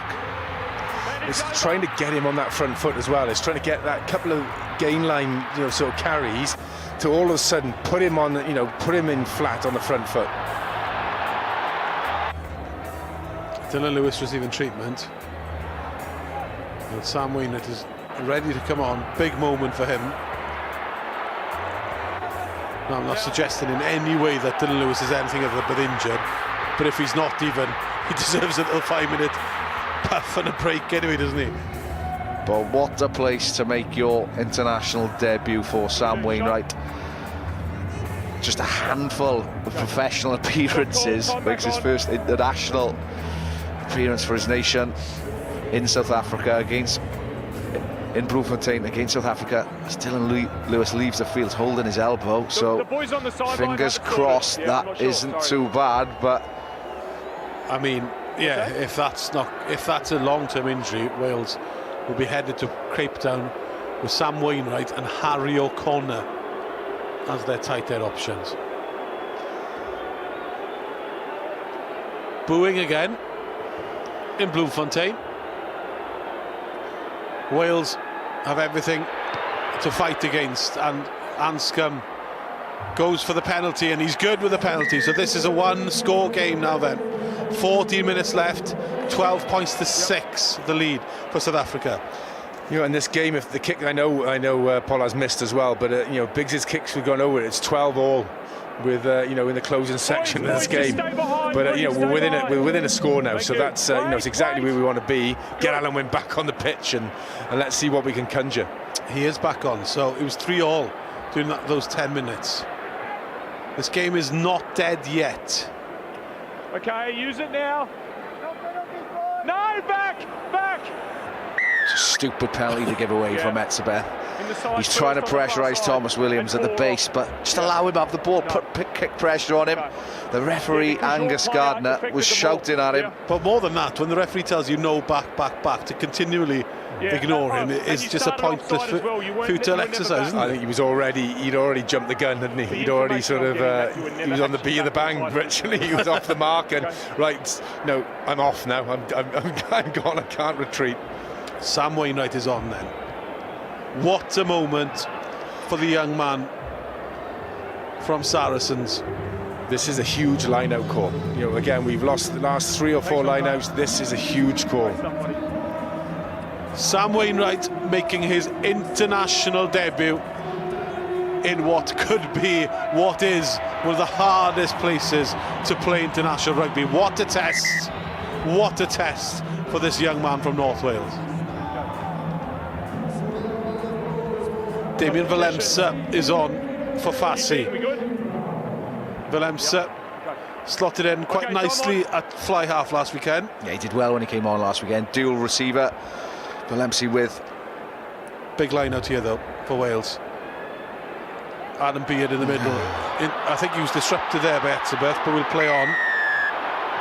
Back we'll come. I think the referee may well have spotted the same thing I did there. Playing the arm in the air. Before the arm. Yeah. So Adam Beard points to the post, and Etzebeth has just conceded 2 penalties on the bounce, and it could well lead to another 3 points. Just getting a little bit excited, isn't he? They've disrupted the last couple. He's just overstepping the mark in that pressure game. You know, they are putting pressure now. You know, as a hooker and a caller, you're flapping now. You're starting to feel that pressure. He just needed to back that off, didn't he? You know, even if they won the ball, it's that perceived pressure still there. It's a nightmare 2 minutes for Etzebeth, that is. It's 40 metres of the field, 2 penalties, 40 metres, and possibly 3 points. And you have to, we talked about momentum earlier, this has been massive. If we knock over 3 points here, then it's a whole different ball game for the next 10 minutes. So he has got to manage your emotion. We talked about Dan Biggar pre-game. Etzebeth, he's always known for living right on that edge, but they're coach killers. They are. They will get coaches sacked and lose you games. Okay, this is a tough kick for Gareth Anscombe. It's probably at the edge of his range. Good 40 metres, 15 metres in from the far touchline. The best side to be if you're right footer. Anscombe will take his time, ignore the Bloemfontein boos for what is a crucial penalty. Don't think he's quite got the angle. He had the distance, so it remains 12 points to 6. Not a bad effort. Yeah, decent strike. He kicked well in the URC this year, Anscombe. I think he was up there at 86-87% in the league. But those are the important ones, and those are the ones where you really sort of earn your money. As we just watched Pollard take the 22 dropout. Taken by Adam Beard. So Wales have possession. They're down by 6 in the final 10. We've been here before, but this time last week it was Wales that were ahead. Back inside to Josh Adams, Tompkins, George North, Liam Williams, Lewis Rees-Zammit in space, but he cuts back inside and drifts across field. Big angle, good angle from Dewi Lake. Gets over the gain line, but he's slightly isolated. Wales getting some momentum. 9 minutes left in this game. Wainwright with his first touch of international rugby. Well placed by him. Wales building up a little bit of steam here. Nokia tried to steal it, got brushed away. Tompkins changes direction. Slight uncertainty, so Dewi Lake sticks his head down. Does well again. Wales with possession. Was South Africa offside there? We'll play on. George North gets the toy. George North to Faletau, back inside, and North is tackled, and he was on there just for a second for Wales. Hang on here. Tension building. Yeah, but a composure. In Wales Bloemfontein. Go through a few phases, just try and come away with something. They will give a pen. Knocked on by Adam Beard, and George North is injured, and Gelant undoubtedly would boot this away, and it's a long way back for Liam Williams. Gelant gives chase. Williams, horrible place for the ball to stop, and Liam Williams beats his first man, and now he looked to counter-attack, but he's in 2 minds, and he's being caught in his own 22, and Navidi and Lake are both there. Tompkins gets told by Thomas Williams, I want it. Anscombe will have to clear this. And he does that, but he looks up, but I don't think he's got touch. Oh, it's got to go off the field. Touch. Back they come again through Willemse. Good tackle by Anscombe, who made up for his error. South African ball. 6-point lead in Bloemfontein. Good. Koch with possession. How's George North? We'll keep an eye on him. He was holding his shoulder a second ago. South Africa still not secure of the victory yet. Okay, use now. And the momentum's been sucked out, and that shook the box a little bit. Hendrikse to Pollard. Pollard, not the best kicks. Cross field. Where does this go? Faletau's got it. One-handed pickup. How did he do that? I don't know. What a rugby player. Nick Tompkins in space. He's done it before. Take it off the back of the ruck. Picks up, goes himself. This game is breaking up, and if you're chasing, if you're Wales, that really does suit you. Thomas Williams, Adam Beard, Josh Adams on the wing. Tension building in South Africa. 7 minutes left on the clock. Wyn Jones with the carry. Reffel with him. Detoy is taken out well. Thomas Williams drifts, then gives it away. There's an overlap here for Wales, and it's on. Not the best of passes from Navidi. Tompkins looks up, slings it out wide to Lewis Rees-Zammit. Here's the danger man. Kick and chase by Lewis Rees-Zammit. Well read by Willemse, but he doesn't gather it cleanly, and he clears it away. There's some nerves amongst the Springboks. Wales have got them rattled. I tell you, there's a little bit of work just off the ball. There's a counter-ruck that affects Hendricks' pass from 9. The pass then ends up poor, checks Pollard. Pollard puts in a poor kick. Toby Faletau comes away with the ball. It's the little unseen things that really, really make a difference. The knock-on effect of that counter-ruck off the ball is now it's a Wales line out 35 metres further on from where they were defending. That's an outstanding bit of defensive work. And South African side looking edgy as well. It's just that little bit of, not doubt creeping there, but that little bit of edge of the decision making is just. It just seems a little bit skewed at the minute. Can I just say one thing? I can't remember Springboks losing games when it's 12-6 and they've been in the they are not the side to lose games from here, no? They're not, but I also think with this aren't a Springbok side that played nearly any game together, so that's why I just think there's a little bit of edginess around. There's Pollard just goes off for HA. I think it's an Adam Beard. Oh no, it's a hamstring. It needs a really that, awkward position, wasn't it? They're not comfortable at all. There's 6 minutes to go in this game, and I think we've been more than happy with this. We're still in it. There's one score. And I think we're in a possession of the ball. Is it our hideout yet? If you listen to the game on BBC Radio Wales in your car, keep your seatbelts on. If you're at home, stick your seatbelts on, because we're in for a rocky ending here. Line-out's not functioning, but Wales get it. Oh, it was knocked on. Those little things, and Wyn Jones and Tommy Reffel look at each other, shake their heads frustratingly. He was knocked on by Faletau, and it's time is running out for Wales. Now it's 5 minutes, and Wayne Pivac is furious. Just stretched, wasn't he? Goffey Faletau was just on the edge of his range, the top of his jump, and if you're stressing that much Lake, he's under a bit of pressure. Just go to a money ball, go to a simple ball. You need a ball winner. But they put in really good pressure on them. Their units are getting right up in the areas we are. It's the call. It's just getting that call to stick them and finding that space. The space is in the air, but. You're right. We can't give this much possession away, especially the possession is so tight for us. The game is so tight. Every scrap of possession we get, we need to fight to the death for, and just giving that away, just not quite timing that is it's heartbreaking at the minute. Remember, Wales have never won in South Africa. They've beaten the Boks 6 times. Big scrum for Sam Wainwright. International Test debut. South Africa will put the squeeze on him, undoubtedly. Rock solid so far by Wainwright. Now he's going back a little bit. South Africa want the penalty. Wales get the penalty. Wales get the penalty, and Sam Wainwright, bleeding from his eye, screams in delight. Coming around at the scrum. Big moment for him. He was in a good position there, and you're right. They couldn't get the change, and it happened in a scrum earlier. They couldn't get that momentum, so they come round. They spin it round, and that's a good, it's a good tell for a referee. Now they're not getting that full momentum. All of a sudden, it starts. He chucks his hips out, doesn't he, and changes the angle that he's going at him at. Okay, so 6 minutes left of this game. Gareth Anscombe has gone for the corner. Wales have an attacking line-out in South Africa's 22. We thought last week that was it. The one chance, the best chance to beat the Springboks at their own backyard was gone, was thrown away. Yet here we are again. Deja vu. 6 metres out. Wales, they will never be in a better position. They trail by 6 points. 3.5 minutes left. Front ball. That's done. Adam Beard sets. Rolling maul. Collapsed by South Africa. Advantage being played. Dewi Lakes carries. Advantage being played here for South Africa. Wales know it. Thomas Williams.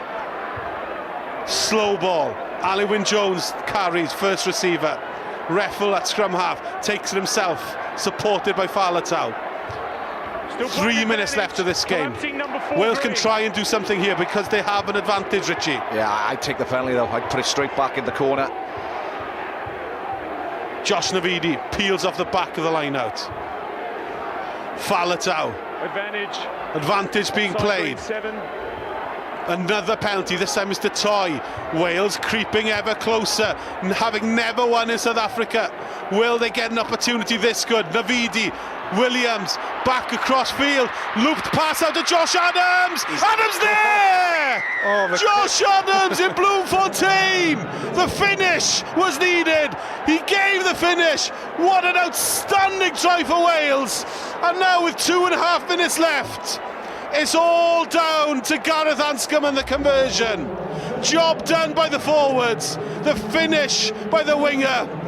Fly half Anscombe, over to you.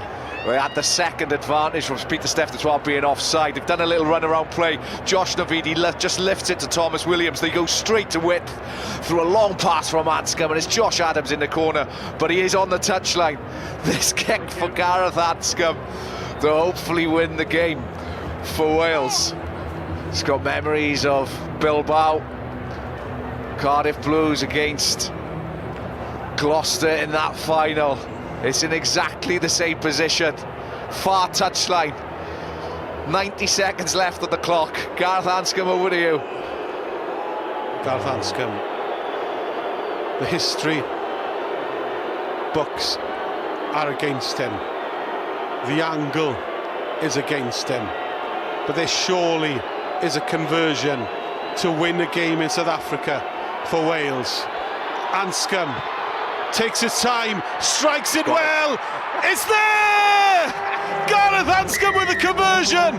Wales have a 1 point lead in South Africa, in Bloemfontein, having never won an international rugby match at the Springboks backyard. Next job for Wales. South Africa are going short from this kick-off. 1 minute. South Africa goes short from this kicker. Get your pod up nice and clean.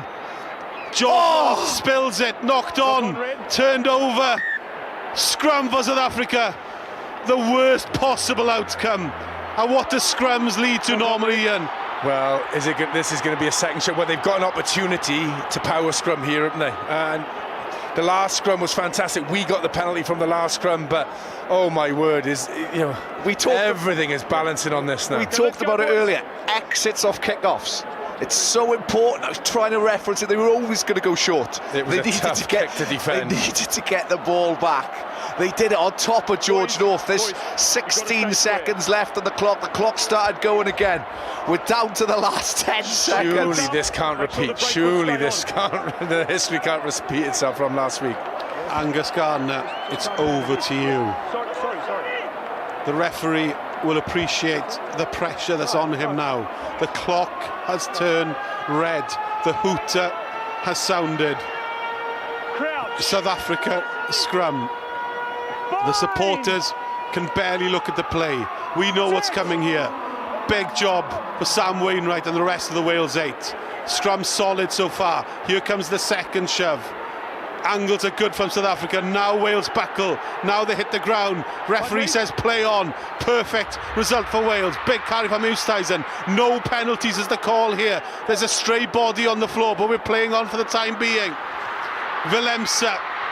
Back to Williams, who's on the wing. Lewis Rees-Zammit competes to the ball. He might have turned it over. He hasn't. We'll play on. Wales defending in their own 22. They lead by a point. They've never won in South Africa. They blew it last week. What about this week? Knocked on by Koch. Knocked on by Koch. And that's it. That's it. Finally, Wales can celebrate a win in South Africa. 11 attempts, and they've done it. They've done it. There was so much concern, so much worry after they threw it away last week. But Wales have done the job, and the monkey is off the back. Late try by Josh Adams, an outstanding conversion by Gareth Anscombe, and a relief all round. Bloemfontein, relief which could be felt back in Cardiff.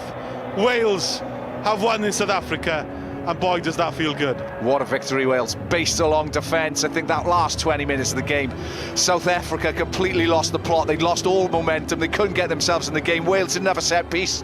They didn't have a scrum. They didn't have a line. It was based on a strong defensive press. They got a little bit of territory. They got a couple of points on the board through their kicking game. They stayed there, had an excellent try with Josh Adams over in the corner. Gareth Anscombe. But what a victory for Wales in Bloemfontein, built by defensive pressure. Well done, Wales. Do you know, talk about doing it the hard way. That second half, you'd say the momentum had shifted. I said there was a deadlock in the game, and you say it was shifting South Africa's way. The kicks were going over. We were missing kicks. We seemed to be missing opportunities. Alan Wynne-Jones with a controversial yellow card that put him in the bin as soon as he came on almost. The line-out was falling to pieces. We couldn't win our own line-out. We couldn't get it straight. The pressure was coming on. And Sam Wainwright, those last few scrums, absolutely superb for a lad that's got hardly any experience in professional rugby. You know, he's held those scrums, and the referee let that last scrum play, and that is huge. You know, that to come on for your first cap under that sort of pressure, and now all of a sudden to get a win out in South Africa after what happened last week, that was a superb win by Wales. Absolutely superb. Penalties. Dan Biggar and Andre Pollard traded them for the majority of the game, and then in the final 90 seconds, a try by Josh Adams, conversion by Gareth Anscombe, and Wales have won in Bloemfontein by 12 points to 13. Well, there we go. History made here on BBC Radio Wales Sport. Wales first went to take on the Springboks in South Africa 58 years ago. 11 times Wales have tried to win on South African soil. 11 times they have failed. Not today. 13-12 Wayne Pivac's side winning. You thought it was going to be a devastating deja vu all over again in those final stages, but Wales held their nerve. The referee held his nerve as well and made sure that Wales do compete for the series now next week in Cape Town. We will bring it to you, of course, here on Radio Wales Sport. Richie Rees. Wales had no right to win that match, did they? Absolutely none at all. You look, try even now, just try to think about in the last 80 minutes, who for Wales really put their hand up? There's probably Tommy Reffell, Tompkins was about, but we didn't have any possession within probably 40 metres of that South African line, apart from that last multi-phase effort where we scored through Josh Adams in the far left corner. But again, as I just touched on, based on defensive work, great defensive press, Gethin Jenkins, the Welsh defence coach, will be more than happy by that. We took our chances when we had them. We didn't have a set piece, as we're just watching the screen. Dylan Lewis in a sling, but we'd be more than happy. Wayne Pivac, I'm sure he'll have a red wine or two tonight. But what a performance, what a victory. It's the scenes out in Bloemfontein are quite something. Wales's win, I should point out, is good news for France, who go to the top of the world rankings for the first time ever. France beating Japan earlier today. Ireland in second after their win in New Zealand, then South Africa, then New Zealand. Yes, it has all changed in the world of rugby. Wales are up to 8th from 9th in the world rankings. We will try to give you the latest, the reaction from victorious Wales camp following, if you're just joining us, history being made in Bloemfontein. Wales winning by 13 points to 12, courtesy of a late kick from Gareth Anscombe and Josh Adams try. Josh Adams not even starting the match, an early replacement for Alex Cuthbert. Ian Goff, Wales looked like they were crumbling at one stage. Line-outs, they couldn't throw the ball straight, giving penalty after penalty away. The scrum was collapsing. Did South Africa lose that, or did Wales win it? No, I think Wales certainly won it. I think, the balance seemed to be shifting, and we were on the ropes at times as well, but we stayed in the fight. We stayed in there. We missed a couple of kicks, the line-out was falling apart, but yet we stayed in it. Now that confidence, which we didn't seem to have last week, we sort of really crumbled at the end, and we didn't want to keep the ball as such. We didn't know what to do with it. There seemed to be a bit more confidence there in this performance, and I thought just to stay in that fight, to stay there right to the end as we did, was fantastic. I think it showed a step up from last week. Well, it did, because it produced the victory. Gareth Rhys-Owen, you've got your breath back. Did you expect to see this today? Because, yes, the South African side was a completely new one, experimenting towards the World Cup in 15 months' time. But there was enough talent in there to seemingly see off Wales, especially a disjointed Wales performance, perhaps. I think the big difference was last weekend. So confirmation for these 15 players that they could stay in the arm wrestle. It's an old cliche. I thought today you saw why Wayne Pivac picked Dan Lydiard, why he was on that field, because Dan Lydiard gives you 60 minutes of hanging on in the game. And I think the oldest cliche in rugby is basically, if you're still in the game with 10 minutes left, doesn't matter how good the opposition, you need one of two things to go in your favour. And the first thing I would say, the momentum swinger, I don't know if you boys agree, is Eben Etzebeth, the most experienced player on the field, coming up with 2 unneeded penalties, 2 unneeded critical errors, and his penalties end up leading to Wales getting back to the match. Let's get some reaction from the Wales camp. Man of the match, Tommy Reffell. And our man of the match is Tommy Reffell. Well done, pal. Great game. You stayed in the fight and you made those crucial turnovers. What is it about the Welsh side that makes this game so tight? Like you said, we talked about staying in the fight. We weathered the storm in the first half, and we said if we can get a bit of possession and territory, maybe put them on a back foot a bit, we could convert it into points and another game to the depth. So like, it shows the character we got in the team and the resilience we got to go right to the end. How important was it just to score just at that time you did score and staying in that fight again? Yeah, like I said, the boys, the playmakers, they called the calls and we just went with it. And to be fair, the boys just pounded the rock, just went around the corner, and then we went wide, and Jadzi had a lovely finish in the corner. So great, yeah. How proud are you of this moment? You made history in South Africa, winning for the first time here. Yeah, we talked about putting pride back into the Welsh jersey, coming to difficult places, putting our front foot forward and showing what we're all about. I want to say that it was one of the best places I've ever played at. The atmosphere here and in Loftus yesterday was incredible, and for the boys putting a performance like that in front of a crowd like this is awesome. Congratulations, Tom. Well done. Thank you very much. Cheers. Dan, you talked about how proud this crowd and how proud is this group that you have, and that just shows how proud of this man. Yeah, I mean, it was a huge squad effort. I mean, the lads who came off the bench were incredible. Gareth Anscombe, and special mention to Sam Wainwright, who was unbelievable, that scrum at the end. So we felt we were in pretty good nick last week, to be honest. We felt we were a little bit unlucky not to get the job done last week, and just over the moon. First Welsh team to win on a South African soil, and really proud. And that first half, they put you under pressure, but you kept on coming up. Yeah, absolutely. I think it would have been easy for us to have folded a little bit in that first half and conceded maybe a try or two, which would have changed the game. But we managed to stick in, just rolled our sleeves up, and hopefully we can get it down to Cape Town now. Best of luck for the next week. Thank you very much. Thank you. Amazing crowd as well. Thank you.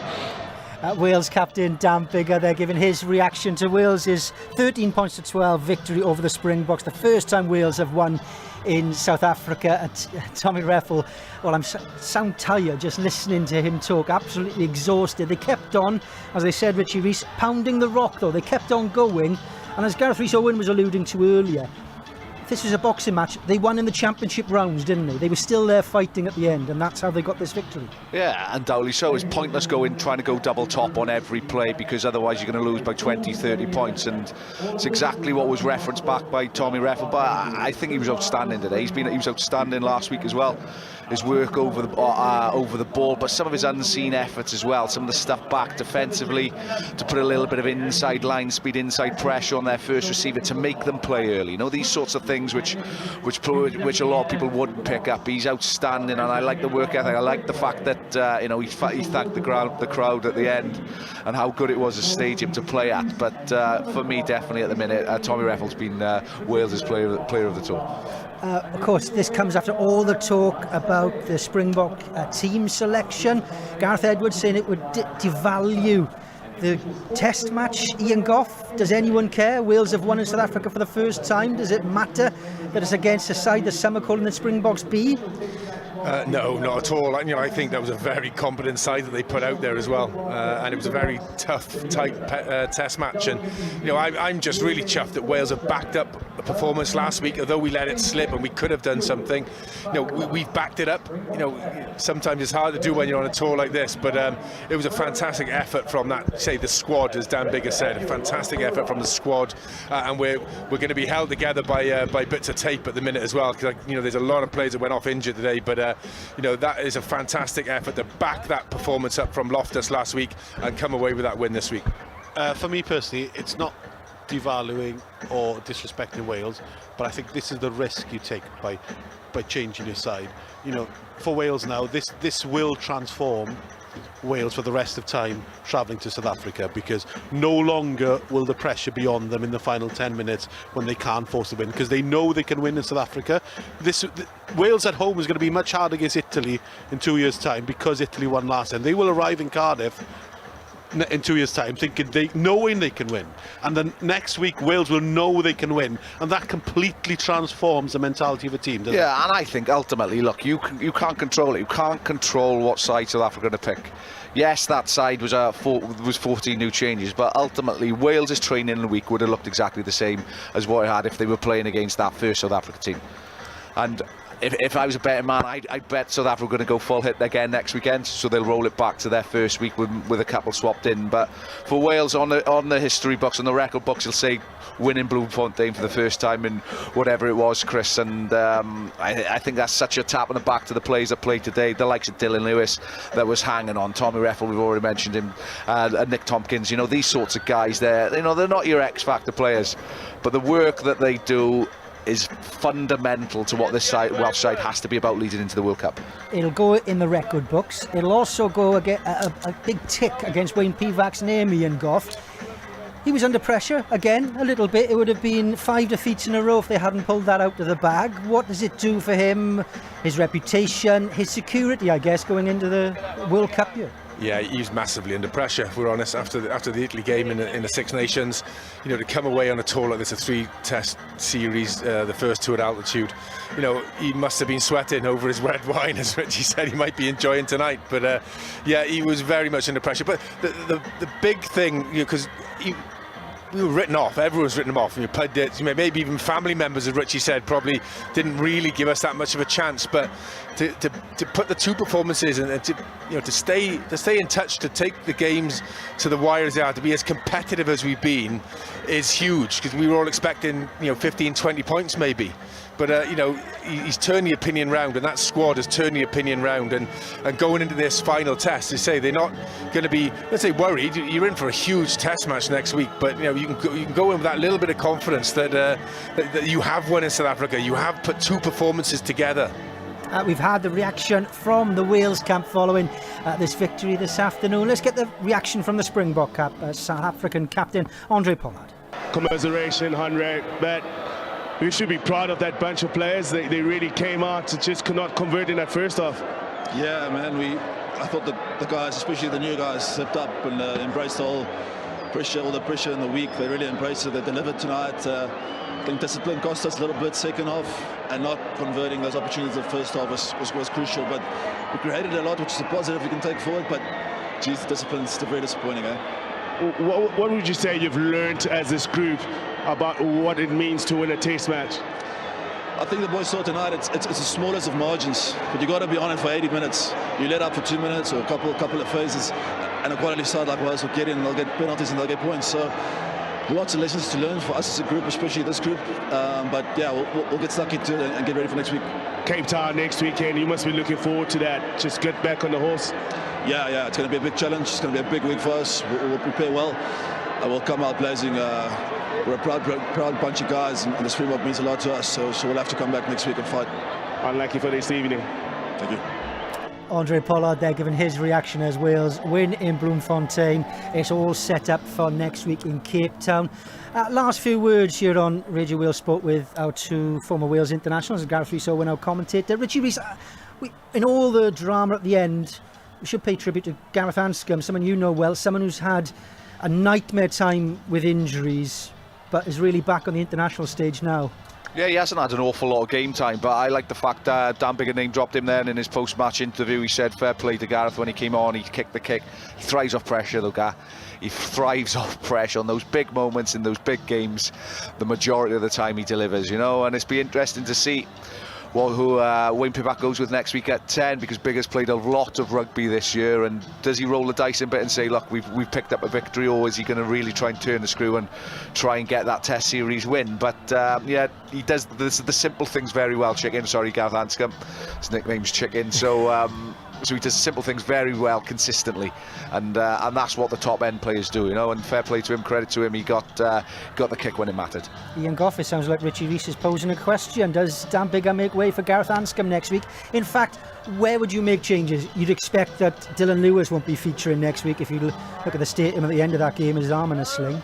Well, it's going to be triage, isn't it, for the next 2 days? It's going to see who can make it out alive. It's it's some boy like with Cuthbert, how serious are some of these injuries? Are some just niggles? Can they be patched up, or who will be fit? So these next couple of days, it'll be a very light training week, I'm guessing, for Wales, and just seeing exactly who's got what left in the tank.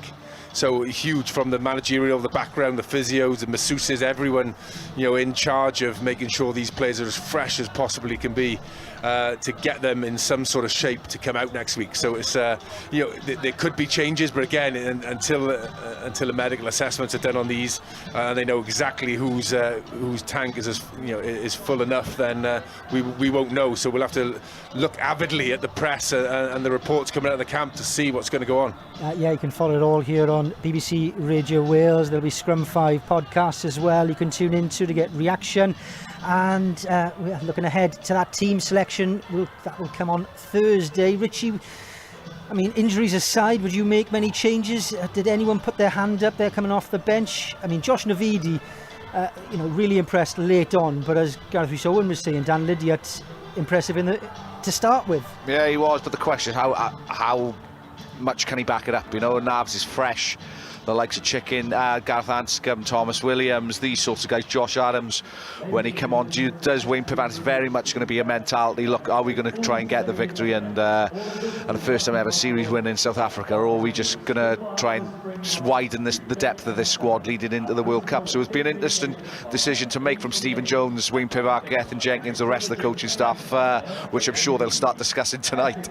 Yeah, and we'd love to be a fly on that wall, wouldn't we? But for now, we're just going to revel in the moment, because Wales have won in South Africa against the Springboks, against the world champions for the first time. Ireland, England, now Wales levelling their series today against Southern Hemisphere sides. The revenge of the North. It all sets it up rather nicely for next weekend, and you won't miss a thing here on BBC Radio Wales Sport. Wales going to Cape Town for that third and final test next Saturday, live at 3:30 on the BBC Sounds app, BBC Sport website and Radio Wales medium wave. But as you can tell, we're just about to join all frequencies now on Radio Wales with Robin and Leroy.